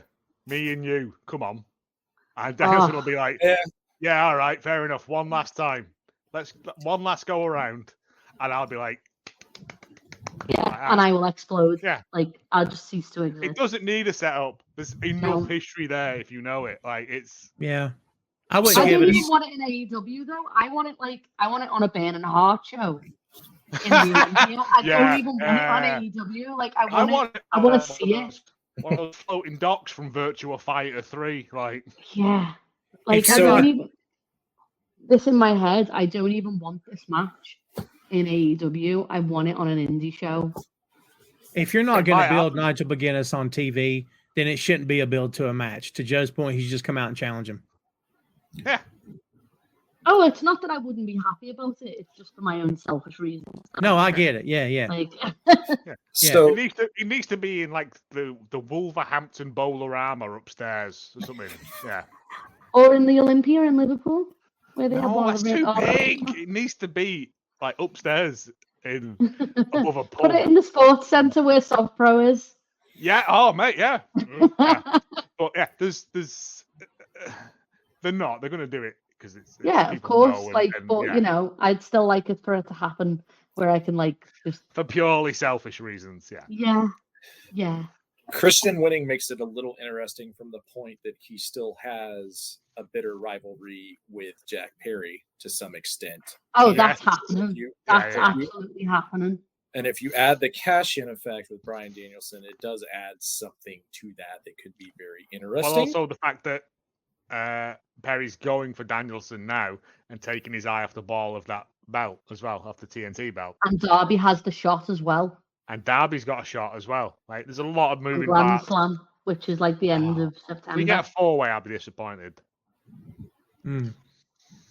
But yeah, I think shots for Grand Slam. That was what Darby won.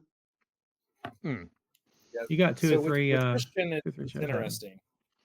With Christian, it's interesting as far as him winning it. It took the air out of the building for sure. I was just very disappointed. If he'd have just won it on his own, I'd have been fine with it. But the fact that Luchasaurus came out and helped him win, I was like, held it off. One step forwards, 2 steps back. Like, yeah. Just me. I'm just waiting for that day when he just kills him. It's an interesting choice. Let's move on now to Black Sabre Jr. as well. That was great. Oh, that's right. Oh, I mean, very cool. Matt Briscoe coming out. Like it was a good Jeff Okada, Jarrett's pop. The hug spot with Okada in orange. Yeah. Jeff Jarrett all the way through the buy-in as well was getting chants from the crowd while he was doing his bits to camera. Like, and Jarrett got a massive pop. Massive pop. Yeah, he did. JJ. Okada big bills. That's what we love. Okada trying to set up the Rainmaker and Orange Cassidy putting his hand in his pocket was pretty funny. So he couldn't get wrist control. Orange Cassidy's Mr. Bean intro. Come on. It's pretty good. Perfect. Like, it was a fun match. It was a great match. Like these multi-man matches are always just to set up stuff. I'm disappointed with the ending. But now, having listened, it makes it a bit more. I don't know why I wanted Lashley to win. Dwell on it though. Like you shouldn't have to go like look at it and go, "Oh yeah, it makes sense now." That's not what you want. You want it to be good in the moment. That kills it off. Yeah, but I wanted Bobby Lashley to win, so I'm an idiot. But Christian could have won it by himself. If Christian won it by himself, I'd have been more okay with it rather than the reverse and then the reverse.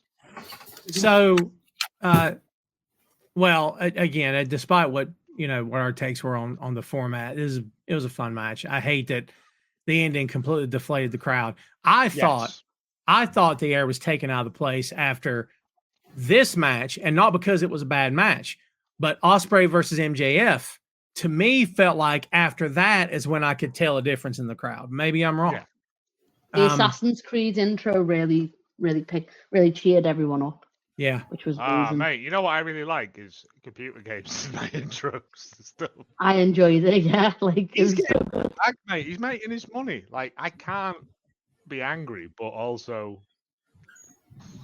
I'm never going to play Assassin's Creed. What is it? Assassin's Creed Turnip or something where you play as. I'm going to play it. I was literally watching it and I was like, I can't wait for this game to come out. Like, just play Assassin's Creed Valhalla. It's the best one. I have all of them. I'm obsessed. Yeah. But I liked Ospreay's intro looked phenomenal. Like yeah, it was so good. I want that coat that he's got. I would crawl over my own dead mother to get that. But also, like all them lads doing flips and stuff, I was like, "Yeah, this is good." Yeah, it's really like, good. And then MJF came out, like Homelander had done a sick on him. It was great. It was like the Apollo. It was the Apollo entrance, wasn't it? It was the Apollo Creed. Yeah. Yeah.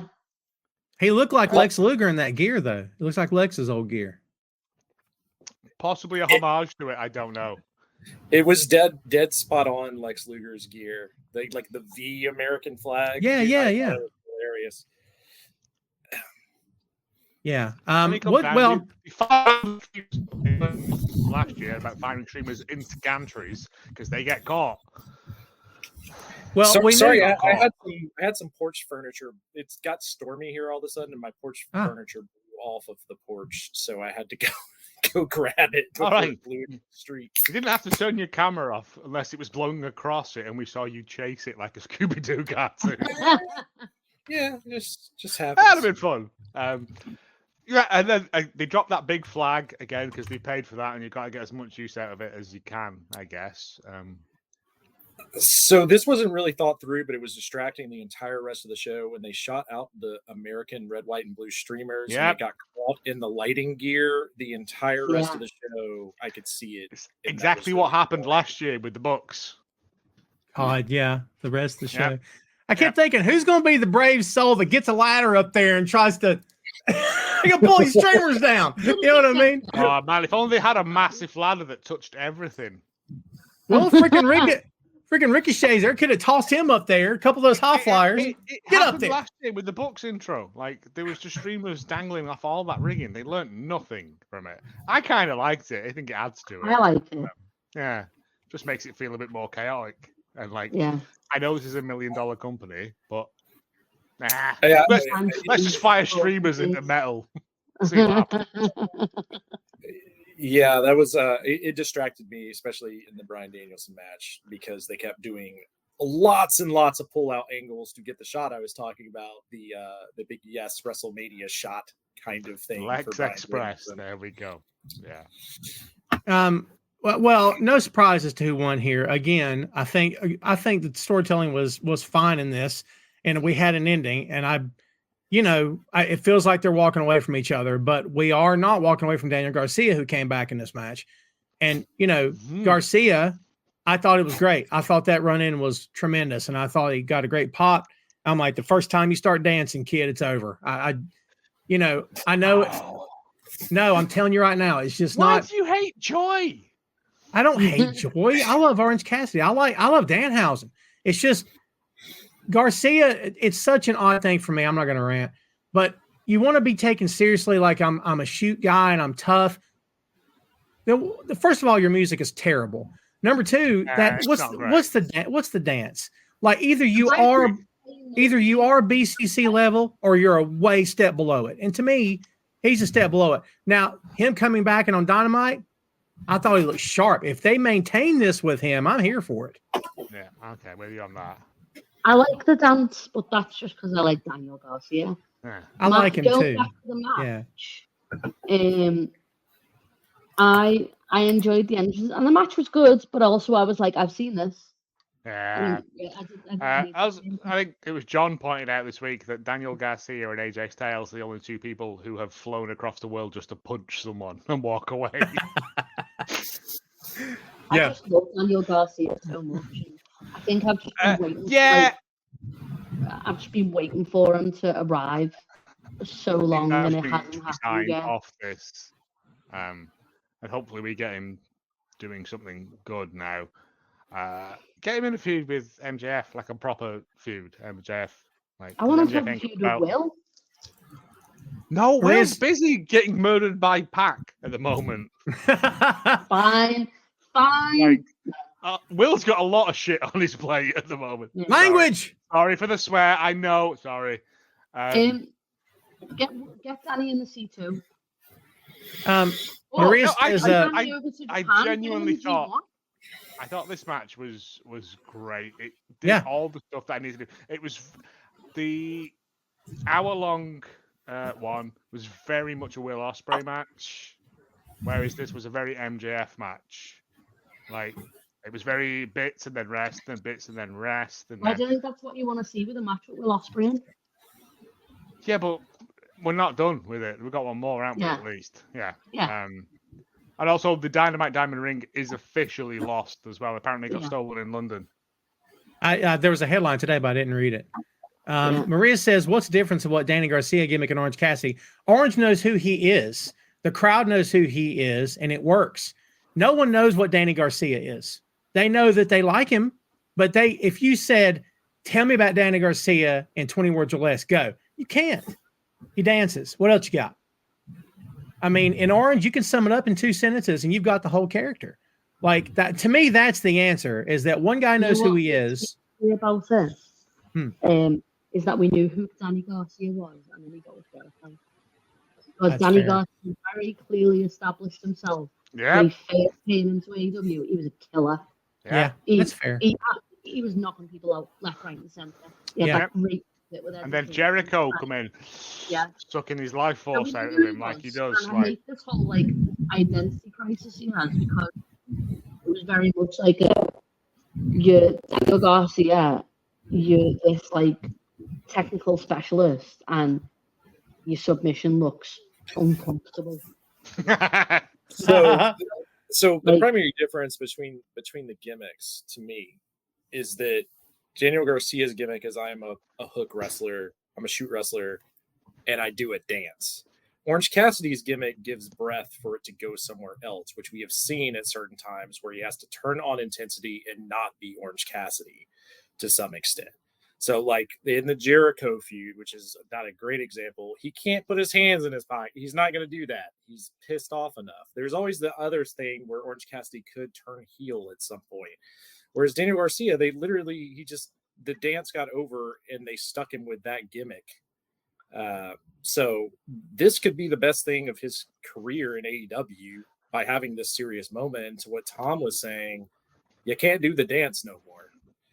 So you gotta push through that. Orange Cassidy's thing was already over from day one. Daniel Garcia was a wrestler who got saddled with a dance that people reacted to.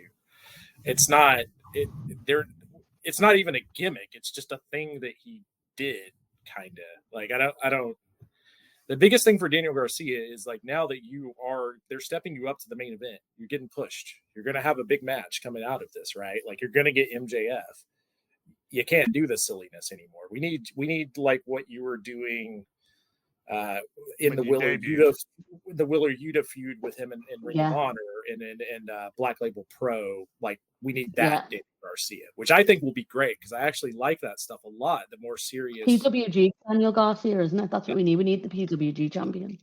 Right. And I think that's been more of my problem with Daniel Garcia, and it's more the way he's booked, and this is a good opportunity for them to get out of that. But with the difference between the gimmicks is Orange Cassidy's character was over from day one in that company, and the gimmick itself leads to is like, oh, I don't care until I do care.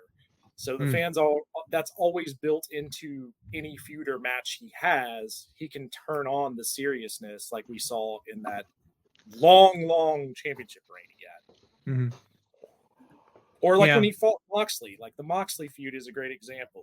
Daniel Garcia has not shown that level that he could do with the gimmick when he was doing the dance. We might see that here. I think if we get more of the PWG Black Label Pro or Daniel Garcia, that this will be a whole different conversation. The Dragon Slayer.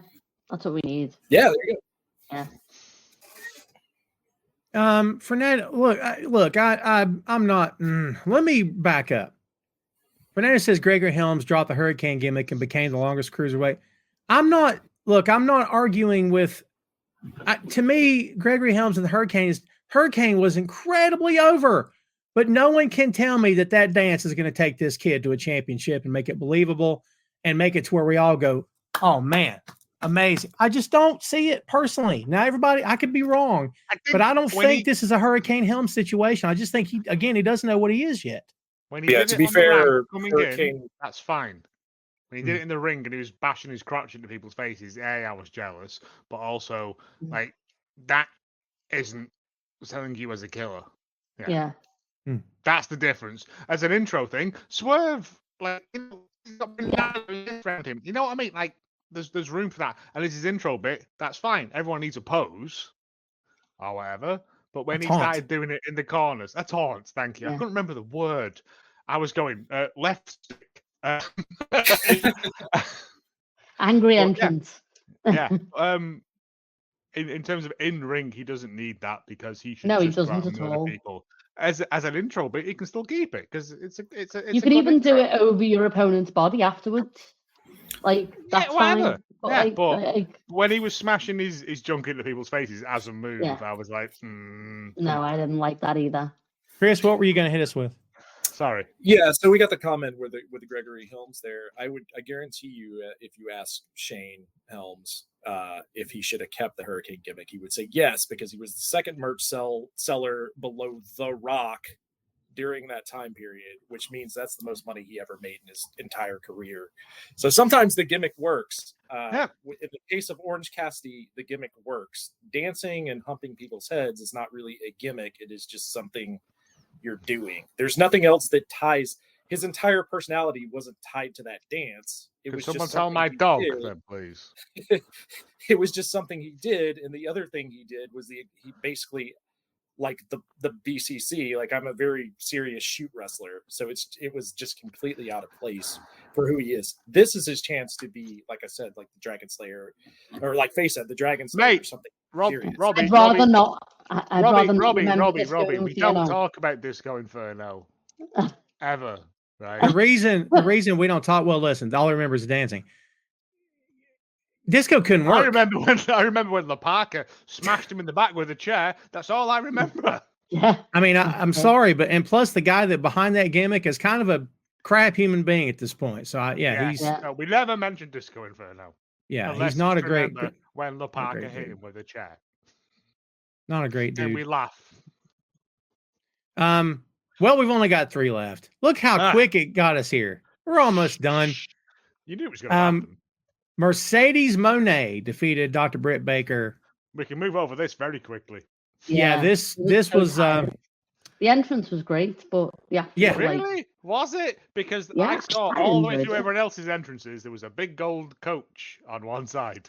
Yeah, me too. I was like, well, who's that for? This was a mess. I thought Mercedes was fine. I saw Britt not carrying her end of the match. No. That's what I saw. I saw Mercedes moving with confidence, and I saw Britt not really moving too much at all. And I saw spots that were weird. I saw probably landings that were supposed to land differently. And I don't have any reason to dislike Brett, but we are aware to some degree of the friction between these two. And I think maybe that played in, maybe it didn't. But this was a highly forgettable match, and I think if they had a choice, they'd want to run it back and get it right. But this didn't belong on this card. I think Mercedes put out a statement saying something to that effect, basically. Yeah. They're probably going to run it back at Texas next year. And again, it just didn't gel. Whether it was just people who don't sync up properly, or whether it was. I think that's the problem with Britt sometimes, though, is that if there's people she's against that don't gel with her style, then it doesn't translate.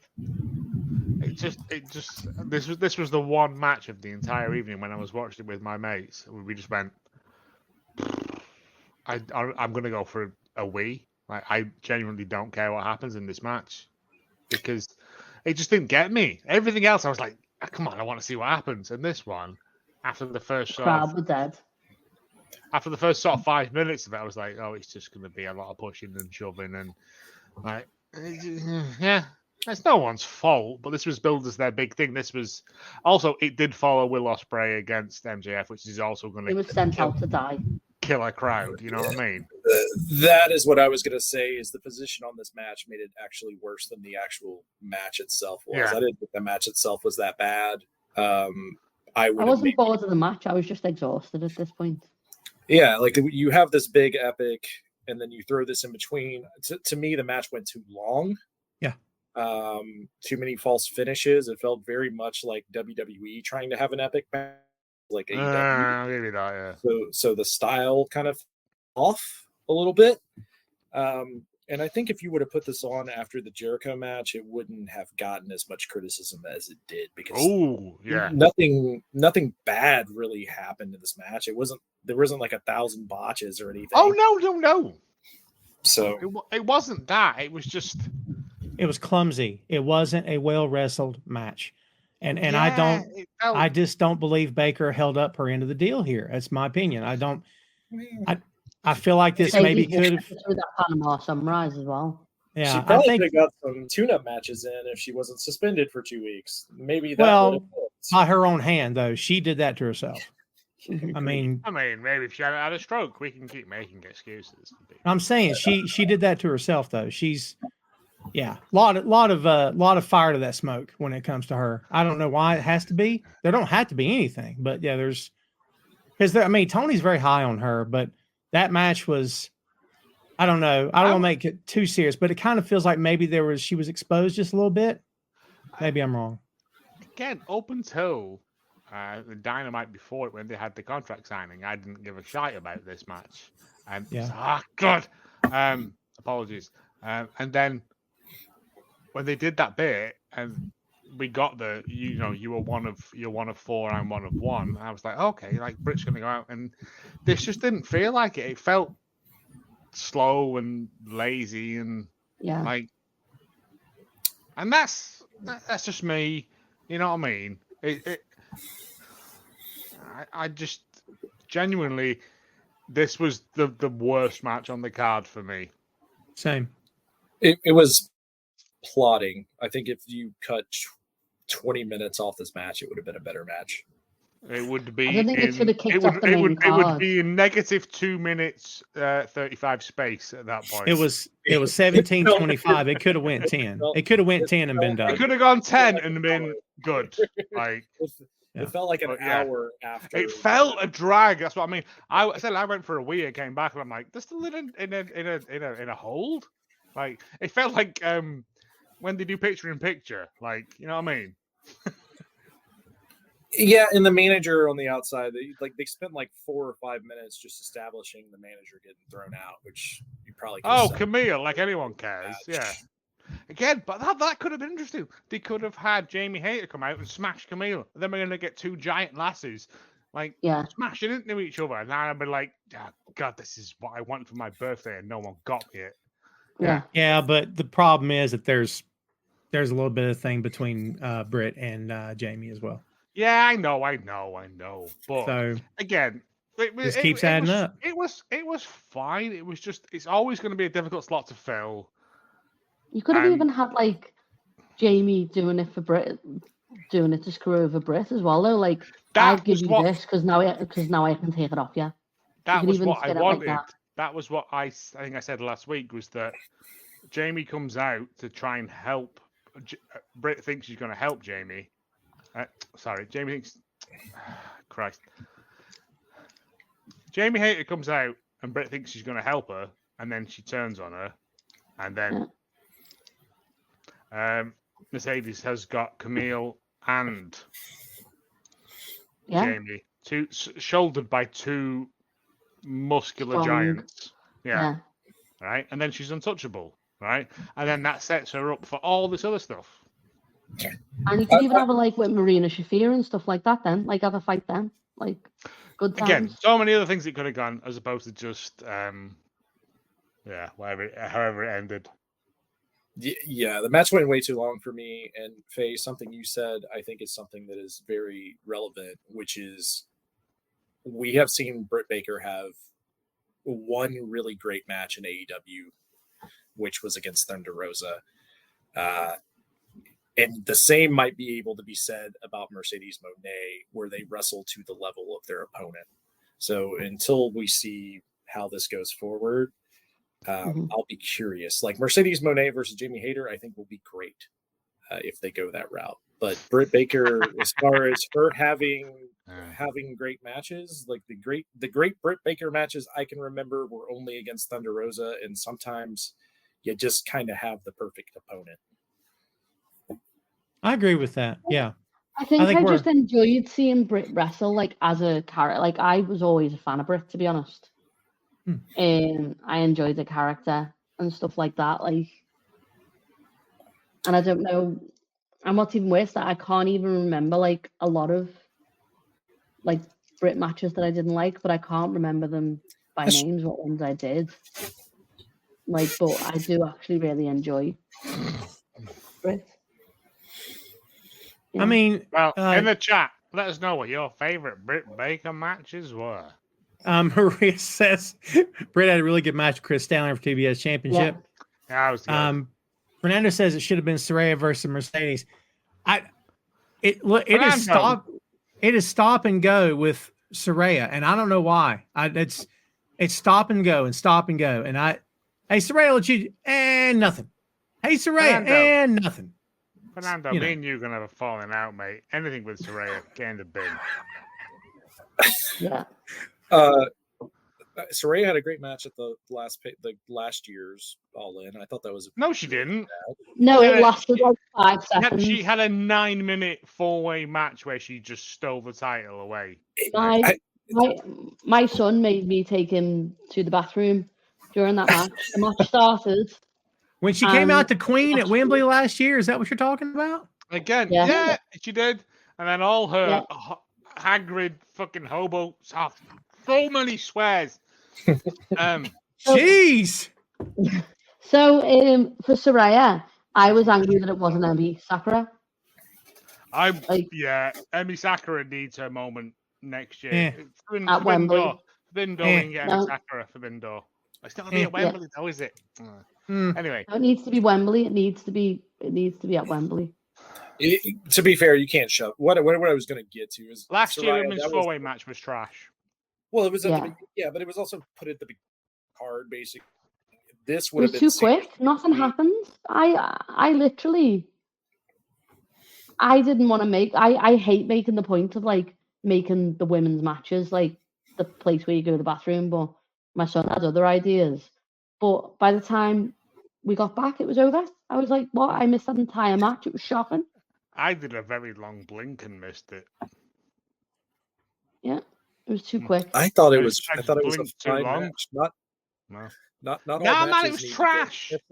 It was depending on who's in the match. To put the belt on Saraya, and then Saraya came in with all the troglodyte family, and they all went like they won most handsome hump at the county fair. You guys are so rough to Saraya. I feel bad. I hate her. I really I don't like Saraya. She can get in the bin. Understand. Like, and now she's trying to work some kind of gimmick where, like, We're not doing that. We're not doing that. Yeah, no, let's not go into that because I'll get Tom's angry and after you'll hours get when I angry. just yell at you down the phone. I don't dislike her, but I have said on the record before that there are moments when it feels like maybe she thinks she's better than what she actually is. She absolutely believes into her own hype. But I don't know. The press That's not. conference. But that's not me taking a dig at her. I just think that maybe every wrestler's got an amount of ego, but maybe hers is a little too healthy. Maybe. I think that I think the Renegade twins need to join up with her. I think that's what Saraya needs. She's still hurt. She's never going to have she discover plutonium and just try and eat it. So in response to the question of it should have been Saraya versus Mercedes, what I was going to say is Saraya can't have that match. Not in between Will Ospreay and your main event with Bryan Danielson. She just can't physically have that match, regardless of what you think of her work in general. The reason her matches are so short, going back to last year, which is why I have no problem with it, is that she can't physically have that match. So why she Hulk Hogan couldn't physically have that kind of match against The Rock. There's ways to work around that when they did the WrestleMania match with Hogan. There's certain ways to do that. I'm not going to bury Saraya because I thought that she was very good early in her career. She's just had a ton of injuries. Fair. And for every Bryan Danielson, there's thousands of other out of work wrestlers who are on painkillers. So just keep that in mind. That's fair too. I can't argue that. Did you not see the press conference where she came in, stomped in, and then she said, "I will defeat anyone, they, them, or other"? Or yeah. something. She's fully leaning into the fact that everyone hates her, and I get it, but also boo. But also she didn't do that. But also she's allowed to do that. That's not of her own accord. No one hates her. They hate her boyfriend. It's her boyfriend, and it's the statements that he's made. Yeah, she's leaning into that because she's got now else. Before All In, and everyone was saying it was in response to someone on Twitter saying, "Oh, she's trans rights," and she did do those really nice bits on the thing, and then her boyfriend was like, "What are you on about? Attacking some random person on Twitter?" Yeah, he's not. And then she sort of ran with that then, and she's gonna make it her gimmick, and then she was like, "I'm your unproblematic," and it was yeah. That's what I hate it now. Okay, so is Saraya still dating the dude from Ronnie Radcons? Ronnie Redcon? Okay, Johnny so Redcon. Attila started from my high school, so I have some fun stories I'll tell you guys. Oh, well, that's off camera gossip. Yeah. We've got two matches. I have known Franz a very long time. So. Mate, if I knew someone called Franz, I would know him forever. We've got two matches left, kids. Jack Perry defeated Darby Allin in a coffin match. The shortest coffin match that ever existed. This was so fun. It was fun. Great, but also I blinked and went, "Oh, it's finished." I don't understand the end. I don't get why you beat Darby. In the same weekend, there were rumors of Darby's going to get pushed for the title. Then how does he lose a coffin match in Wembley Stadium? I know you don't want to beat Jack, but I got to tell you, this thing they have where it's we got to dig at Punk and we got to dig at Chicago, Perry. I'm thinking, do you have to keep doing that? This kid needs to, on his own merit, I think. But again, beating Darby in Darby's signature match in that company anyway, in 10 minutes, and you flew Sting across the country to come out for it. I mean, and he still lost. I don't know. It was a weird ending to me, honestly. So yes, Joe. Thanks, miss. So much time got cut from this. Yeah.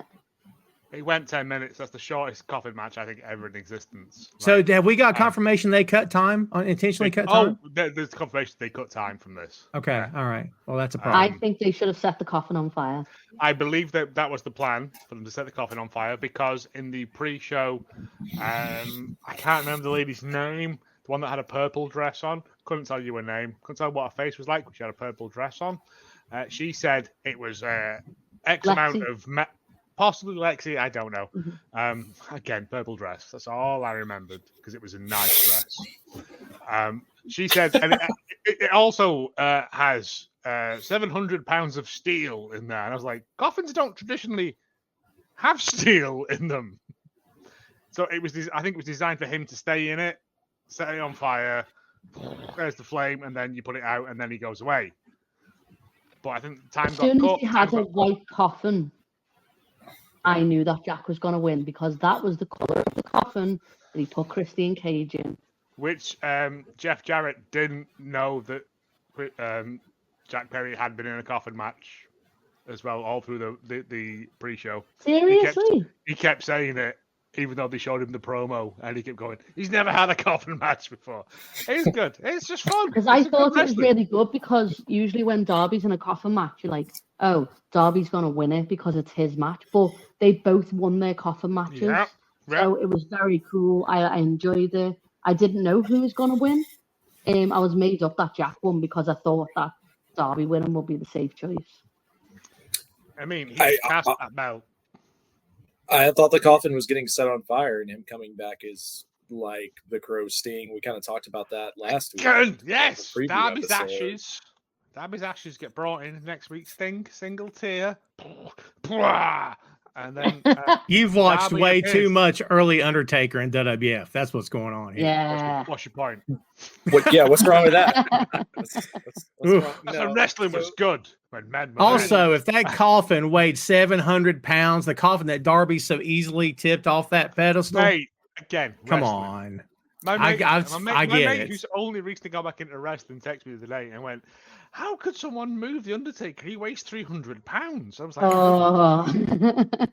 I was just going like there's like real weight and the shoot weight and like, you know, it's fine. Kids. Undertaker's a big old boy. He may have weighed 300 pounds. At one I would say he No. probably weighed 300 pounds. Not at this point. No, not at that. I'm not going to I say can't when he was. I can't remember what When it he was. was but Mean Mark. it was when it was like WCW, skinny he may young have been. Undertaker. Ah.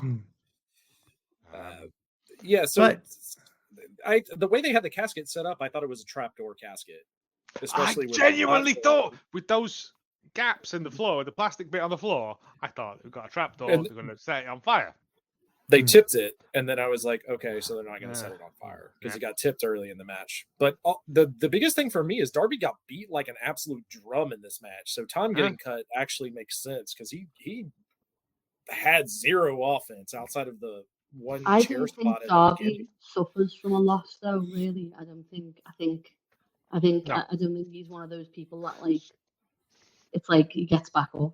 It's just a standard day to day for Darby. He gets Yeah, up, he that's what goes I'm down saying, to like, buy I he don't goes think down to the Darby- shop to buy a muffin and some guy punches him, or he'll get like a camel will hit him or something, and it's just a Yeah. standard Darby day. And that's just how he lives his life. I just imagine him. He just constantly rolls from one situation to another. So The imagine booking- him pitching ideas to Tony backstage, where he's like, "So tonight I'm thinking you just stabbed me," and Khan's like, "What, you mean like we rig a blade? No, man, like just stab me and then maybe Tony. just kill me." Tony, Just let me bleed to I death. think I might be a Highlander. Cut my head off and see what happens. Darby Allin single-handedly losing every pay-per-view match as a singles competitor has ruined my niece's love for AEW. They had But absolutely you've no got to interest. admire the boys' moxie. He That's- suffers beautifully. Yeah, that's it. their favorite wrestler has never won a big match. That's terrible. He has won. I was wrong last week when I looked it up. He has won some, but I He's also a like great that for the person. It's fine. he was in the coffin. Sting comes out. I was like, yeah, Sting's here. We got Seek and Destroy. I was a happy man. If I was in the arena, I know John was literally I jumping up freaked and out. down, happy with Seek and Yeah. Destroy. It was As a amazing. little stinger, I was very happy. I do know that my nieces, who were big fans of Darby Allin, they're done. They're done cheering for the guy. Why? Yeah. Because I don't man, agree with you that. Guy can't. will always you come can't back. beat- He'll always come back Okay. bigger and harder and stronger. You guys have you guys have this conversation with a 13-year-old. All right, no, I'm not allowed to talk to people on the phone. You can't. You watch your favorite wrestler lose every big match he has for 5 years. You kind of stop caring Oh, about said but person. also, yeah, they're children and they don't understand that Well, wrestling isn't I There's noticed this with one. my son an actual sport. with the next match. He got so angry. Well, He didn't even sing Final Countdown. He was that mad. I there's would be one- shocked, but Is he old enough to put for adoption? No, he's 14. Nah. Sorry. No. You There's could just one send of him the- down the box, I'll look after him. There's one of the original 4 pillars that could believably have a world title run, and that's Orange Cassidy, and that's it. Jack Perry's not a believable world champion at this point. I don't think Darby's a believable world champion at this All point. they need to do with Darby is just put him on a run now where he just beats people. But he needs, to Should've- Chris's point, he's got to start winning. Yeah, he's got to start winning, but his kind of thing is that he did win the TNT on a pay-per-view at Revolution, I think, a couple of years back against Cody, because I did look this up. That was the only one we found, though. And that was Yeah, but shush. And Cody left the company directly after. So, He didn't fart on the belt, though. It was fine. Sting was awesome, though. I'll get He Sting was. came back. Again, it's Wembley. It's not like the stories don't really kind of matter. It's more for the beat No. of Sting coming out and doing pretty much now. But I think you can have both. It is I fun. think you can do both, though. Yeah. You know? Again, it's that thing that Darby needs to now kind of get out of under Sting's wing. And that Swing. Mox is looking for him. And now Mox is obviously gonna like, and Mox has been watching Romper Stomper apparently. Like, Yeah. One match to go, kids, and we're gonna call it a day. Bryan Danielson became your new AEW World Heavyweight Champion, Swerve Strickland. I'll start this. For everybody who doubted Swerve and said he wasn't this, he wasn't that, he's a transitional champ. I don't want to hear anything else like that. This guy was far from a transitional champion. He just signed a better deal, which proves he was far from a transitional champion. for They have more faith money in him. than Yes. anyone in WWE gets paid. They have more faith in him now, and they should.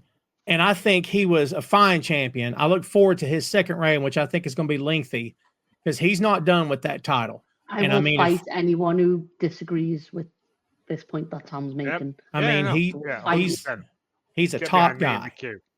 a top guy. 100% a top guy. Like, he's just so good. Yeah, it's unbelievable how good he is. Like There was a couple I of could talk missteps when he about him. came into the company, but yeah, they've locked him in. He's now Swerve, the B word man. Like, you can't help but love him. Like, you know what I mean? Like, and I'm a Hangman girl as well. You know what I mean? I know. That's my I point. love- In fact, coming from like, you, this is I a big love thing. Swerve so much. Like He's so good. I don't He even is. want Hangman to win the feud. This is how much I love Swerve. I don't know. I don't what want I Hangman out of to that. win it. I honestly, I think I just like to see Hangman sad. I like my favourites to not have a good time, basically. Anyway, we're This not is it. talking about that. Doing this. But this match, oh my god, like, wasn't it just the most magical thing you've ever I seen? genuinely it. think that when I was watching this, I was like, there's not a lot of times in my life where I will get to watch two people at the peak of their game going at it. And Wonderful. Can I just say, right, on Fernando's comment there, where he said, excellent, but I would like a longer reign for Swerve. For me, Swerve's reign has done more than most reigns in the company in such a short time. Yep. He has just gone, right, you want to see a reign, I'm going to give you a reign. And I don't care that it's not going to be lengthy. You're going to remember it because it's made me legitimize in such a short time and no one's throwing you off that podium. Like he put that video up of him at the Sweet Chin disco afterwards where he was like crowd surfing and he was like, who lost? It's like, no, you did not. Like, it did not feel like Swerve's thing. I was like, I can't wait to see what Swerve does next. He's not going to fade into obscurity. No, He's just no. going to keep at this level, like belt or not. He's coming Fantastic. back. Yeah. Yeah. And it's going to be more interesting. Like, Shane, I'm not trying to come at you, but I don't know where. Again, it's all subjective. But Swerve can't hold a candle to Hangman Page. Tell me that you're having fun with us. All right, I'll tell you what, Tom. Let's just wrap up this match, and then you go to your questions. Yeah. right. Just because people are asking questions. I thoroughly enjoyed this match. I predicted the too. right winner. I'm happy that Danielson won. I genuinely was so happy when Swerve no-sold the Psycho knee after Oh, it was amazing, wasn't it? after receiving 2 house calls to the head. It was such a shift in like balance in the match. That was like, oh, but yeah, yeah. like that storytelling. That's what I loved want. I want those bits, those moments. But like people going, "Oh, Swerve no selling." Again, people not understanding that no selling can mean more. Swerve's a killer. Swerve is a murderer, boy. Yeah. Like people don't. Swerve shaking understand. off the Bisaku knee in his second or third match. Okay. But after he's been your world champion and proven himself time and time again, he's a top guy now. I'm sorry. Swerve's the villain. Swerve's the final boss. He has just house kicked Danielson twice, and Danielson managed to get some offense in. It's not going to be 100% offense, is it? Like, it feels that Swerve operates on a different level to everyone that he's at. Bars work on Street Fighter. Like it. I was very upset. People don't understand this. It absolutely does feel like even when you're in the ring with Swerve, he is just on a different wavelength that like once he hits his stride, doesn't matter who he's against, they're in danger. Swerve smells blood, and that's what it is.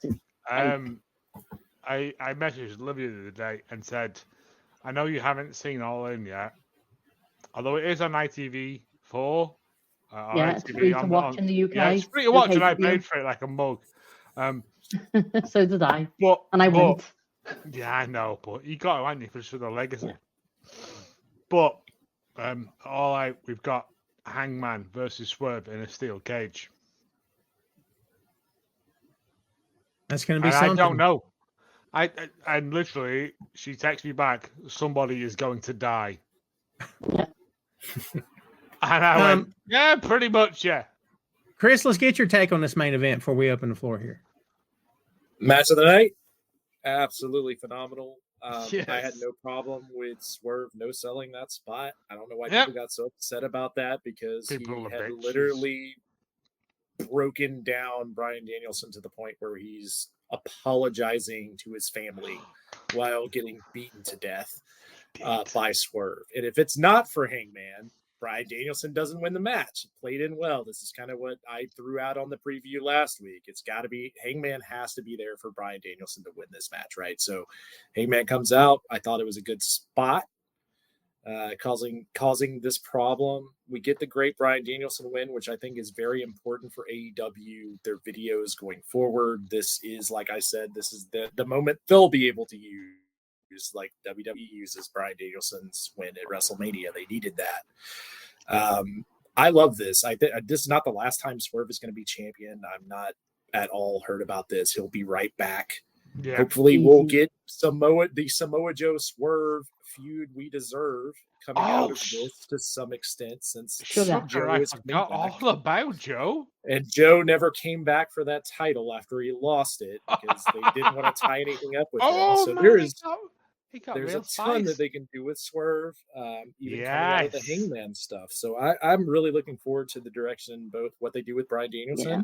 I look forward to seeing him. I hope he carries the thing to Wrestle Kingdom. I want him to have that moment, whether it's losing or whatever, the big Tokyo Dome moment that he wanted. I'm looking forward to everything out of this. And this is just the beginning for Swerve. I think he's phenomenal, much like you guys have said. And the moment that put him over for me, funny enough, the most, is the casket match with Sting and Darby, and him just refusing to go in the casket and selling with just his hand sticking out of the casket. Phenomenal. The guy's incredible. Yeah. I look forward to him terrorizing Hangman's children again. A la Samoa Joe. Hey, Wendy. So getting all of these characters, these madmen, back together for maybe another three-way or another feud, I'm completely down with. Incredible match. Easily match of the night. Maybe match of the year. There's been some good stuff this year, but it's right up there. It'll definitely make my top 5, top 10 this year if I do that. Great pay-per-view overall. I was I waiting should- until you guys calmed down to Sorry. to You wax just kept throwing poetically. stuff at my Wax face. And I poetic. was like, all of this is great. No. I submit Swerve never should have lost that coffin match. His hair was hanging out of the coffin. I'm saying. His hair was out. That's part of his body. I don't It's dead. I'm fairly sure I said this to you at the time. It's dead. It's dead protein, though, so it doesn't count as alive. Shut up. I'm trying to help the guy out here. He should have won. I do want to comment real quickly before we hit the open floor. Hangman is also great. Yes. This feud will be good for him as well. This is not Mhm. taking. I think that those two are the perfect. It's the Flair Steamboat, Flair Sting thing, right? You need that perfect opponent, that perfect feud. The wrestling soulmates. They're Like Dean built, Ambrose and yeah, They're Seth. destined to feud forever. and that's great. That's what AEW needs. That they had that with FTR and the Briscoes. Unfortunately, with Jay's passing, that kind of knocks that out. It gotten stale with the Bucks. It was more believable for me. This is their new that, so they can do this forever. As long as those people are in the company, you have Hangman versus Swerve forever. Those two will never like each other, and that's great. That's you can always fall back to that. It's I like always that they money. make each other worse. Yeah. Oh, I like that. Like they make Yeah. each other better from a wrestling sense, but that's great. Like whenever they touch in storyline terms, this is going to get ugly because that's who they are. Yeah. Oh, Right. I like that a lot. The floor is wide You open, can have that kids. one for free. Yeah. The floor's wide open, kids. We've got a couple of comments. One I wanted to hit. I don't know. Chad says, can we get one answer question for everybody? Name 2 wrestlers that are over that you just can't make sense of. I'll start. LA Knight and Joe Hendry. What's wrong with LA Knight and Joe Hendry? You don't believe? I Don't believe in believe Joe in Hendry. I'm just saying. Me too. I don't know. I don't know if I got anything for you on that.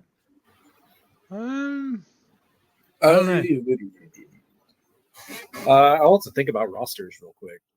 Yeah, it's a I'm lot. just trying to think of someone who everyone likes and I don't like because that's normally where it goes. Mhm. I got that. I mean, I think with Joe Hendry, he's kind of an indie darling to some extent, coming Yeah. out of Ring of Honor and TNA. So it's kind of a groundswell of appreciation for basically him getting fired by AEW and Ring of Honor when they bought Ring of Honor and showing up in TNA and having the run that he has had. He was on that first AEW Ring of Honor pay-per-view. So I'm not surprised by that. And LA Knight has been over even as LA Drake. He's always been considered, great on the mic. He got his gimmick over. I would say their booking, or specifically LA Knight's booking, is not great. So if you don't like him because of that, I could understand that. But as far as just coming up with 2 people that I think are just completely overrated, it would be more of older wrestlers I've seen the entire career of. Eli Drake, you're right, Jeff. Sorry. I don't know if I've got anybody I'm, here. I'm going to say Matt Cardona just because of what he's doing to GCW at the moment. Yeah, I don't know. I don't know if I have anybody. And even if I'm not on board, I can always be proven wrong. I've been wrong plenty of times in the past. I've not liked I feel someone. like wrestling is so subjective that Yeah. it's a thing Oh, where right. you kind of Yeah. Let's see. Oh, Ray Christ, Dean. That's a wall of text, son. Come on, Ray. This is a 2.5-hour show, brother. Cypress Hill or Pete Rock and CL Smooth. I'll go Pete Rock and CL Smooth. Part 2, Naughty by Nature or Rex in Effect. I'll actually get Rex in Effect on it. I think it had more longevity than Naughty by Nature. Maybe that's just me. And if Adam Cole invited you to the grand opening of the Adam Cole Arcade, in which there were vintage games like Pac-Man, Donkey Kong, which game would you play first? No, it's another. You're stuffing a lot of questions in Does here, this Ray. every week, man. It's tradition. Donkey Kong, I would say. And if a friend could join you, would you pick me, please? Sure. And later one to get dinner, which includes barbecue. See, he got it. Yeah, see what he did? But Barbecue they're ribs. Good barbecue. They're going to be cookout ribs. Cornbread, they're going to be lemonade. barbecue ribs. They're going to be cooked on a grill outside. I love ribs. They're not going to be slowly smoked ones. These are going to be cooked in an Yeah. oven and then presented. Answer is like yes, Ray. Fake. Sure, Yeah. you can come, Ray. That'd be fun. And I would play Pac-Man. because I'm not very good at Donkey Kong. Chris, you're a hip hop guy. What do you think? Cypress Hill and Naughty by Nature. Obviously Cypress Hill. Those would be my two picks. I listen to Cypress Hill on a weekly basis, so that's an easy one for me. As far as like classic video games, it's an arcade full of them. I'm not going to pick between those two. Burger Time, dude. It's Burger Time. Burger Time is the correct could we answer. pick like anyone? Time. I'd probably be like Street Fighter. Street Fighter I was 2, Burger Time. very good at Tapper. As far as right, always, man. Like I said, next time I'm in New Jersey. Also, you don't need Let's to go ask. meet up. You're always invited. If I'm ever in that exact situation that's happened, and you Wouldn't it be don't great if appear. you were in that exact situation? Like, you're like, am I forgetting And something? I'm waiting for Ray to appear, and he does not appear. I'll be It's like I'm Like forgetting Joe something. Henry. man. Nah, I'm it's so disappointed that you didn't put the thought and effort into it. That's what I want to be. are automatically invited. I agree, right? Like, I mean, literally up the road from me, there is Europe's biggest free arcade that costs you 20 quid to get in, and everything's on free play. And it's from classic arcades down to PCs. We've got one like that in Liverpool. As is the biggest one. It's in an old cotton mill, and it's massive. There's all Like mad arcades, but, Japanese like, shit. It's arcade club, oh. yeah. Ah. I want to go. Oh, do we that should too. do it. We should do it when you're next Yes. over. We'll do it one day. Anyway, any more questions for the heroic? If someone opened up a wrestling themed restaurant and used wrestling moves, wrestling terms, and wrestlers' names as their main dishes, what would be on the menu? Example: Hacksaw Jim Duggan donuts. Well, how's that? Michael Coleslaw is an excellent dish. I am here for that. I would say Michael Coleslaw is tremendous. Macho Manwich, I'm here for that. That is amazing. Oh, okay. Oh, man, I need to prepare for this. I can't. do Yeah. this off my head. What a great thing, Michael Hey. Coleslaw. A tray of different whiskeys called the Sharpshooters. Oh, yeah. I like that. Yeah. Oh, I don't know. I've got like a ice cream sundae called the Stone Cold Surprise. It's not great. Leave it with me. I know. Can we have this I'm next not time? I'm not a good on the spot guy, but I will think about this for weeks to come, and I'll have a notebook full of them. I Yeah. have a slight fear of wrestling-owned restaurants. We had Abdullah the Butcher's Chinese Buffet here in Atlanta, below the Atlanta airport. Yeah, I saw which it. is- I was kinda suspect. I completely forgot all about Planet Hollywood. Robbie Remember says Planet Hulk Hollywood? Hogan. It's hoagies. That's Yeah. good. Yeah, Hulk right, doesn't yeah, get his Arnold own sandwich. No.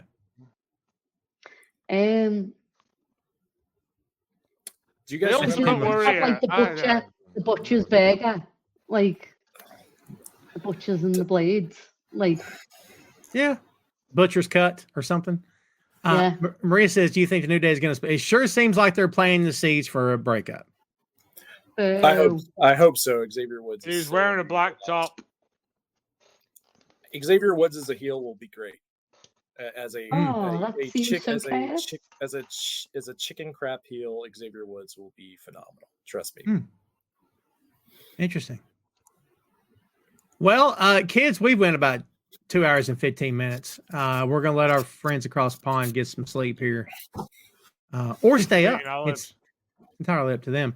Before we get off the screen here, thank you guys, of course, as always, for joining us here on the show. I appreciate you. Let's start with you, Joe. Where can everyone find you on the internets? Oh, you find me down the docks on any given weekend, or you can find me as the host of Damn It Vacant. Not the host of Damn It Vacant. Oh, just move on to someone else.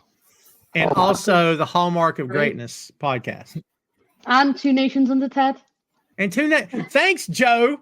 Two Nations Under Ted. Season 1 premiere tomorrow at 10 a.m. Eastern. Thank you, Faye. Faye gets to go next. Go ahead, Faye.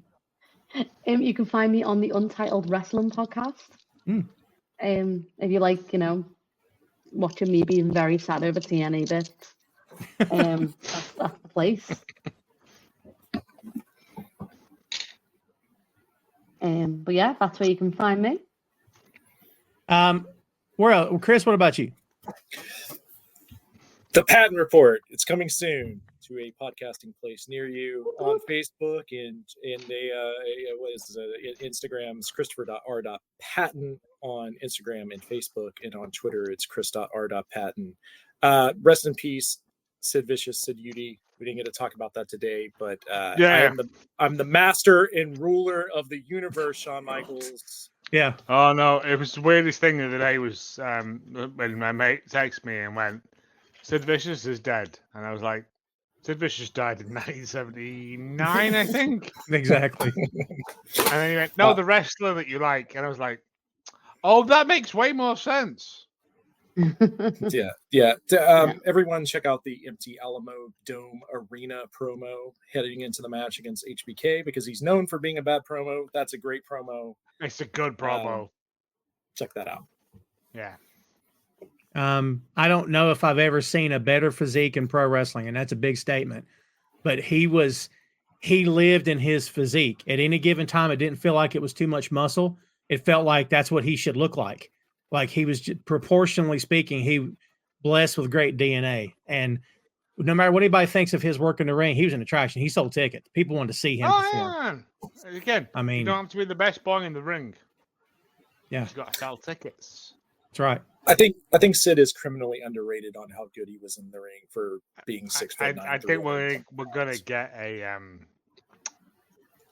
resurgence of how good Sid was actually now. Yeah. Shane says you don't remember Sid Vicious, Lord Humongous. I do. That's how I first saw him. Lord Humongous in Tennessee. As what? That's how I met my wife. Lord Humongous. I had to present it with a jewel. Well, you're breaking up a bit there. You're breaking up, and it's late, and you need a nap. So yeah, it's fine. No, it's not that. I'm trying to do a bit, and no one's into it. It's fine. It's because you're breaking up. It's because you're breaking up. It's like that would be a really funny like Netflix special. Joe like tells a joke, and every time he gets to the punchline, it just stops. Breaks up. Yeah. The sad part is there's never a punchline. Oh my! All right, thanks again. He gets no respect. He's Rodney Dangerfield. I'll tell you. You're kidding me? Yeah. Thanks again, guys, for coming on. I appreciate you very much. Everybody, please tell the guys thank you, and we'll see you guys around very soon. And there you go, kids. The unholy trinity joining me here today, and we're going to mute Joe's mic before something terrible happens. So you've been muted, pal. Let me tell you. All right, well, that's it for us. We're going to get out of here. My phone is blown up by people wondering why I'm still on the air. That's real life. But you know what? We're done. It's my show. I'm done when I want to be done. You hear me? Anyway, that's what I'm sticking with anyway. All right, kids. I appreciate you very much. Thanks again for tuning in.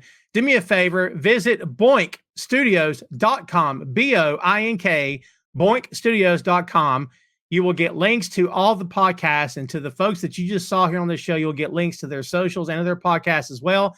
That way, it's a one-stop shop, man. boinkstudios.com, BOINK, boinkstudios.com. If you are a Ted Lasso fan, tomorrow at 10 a.m. Eastern, we premiere episode 1 from season 3 of Two Nations Under Ted, a Ted Lasso podcast. And guess what, kids?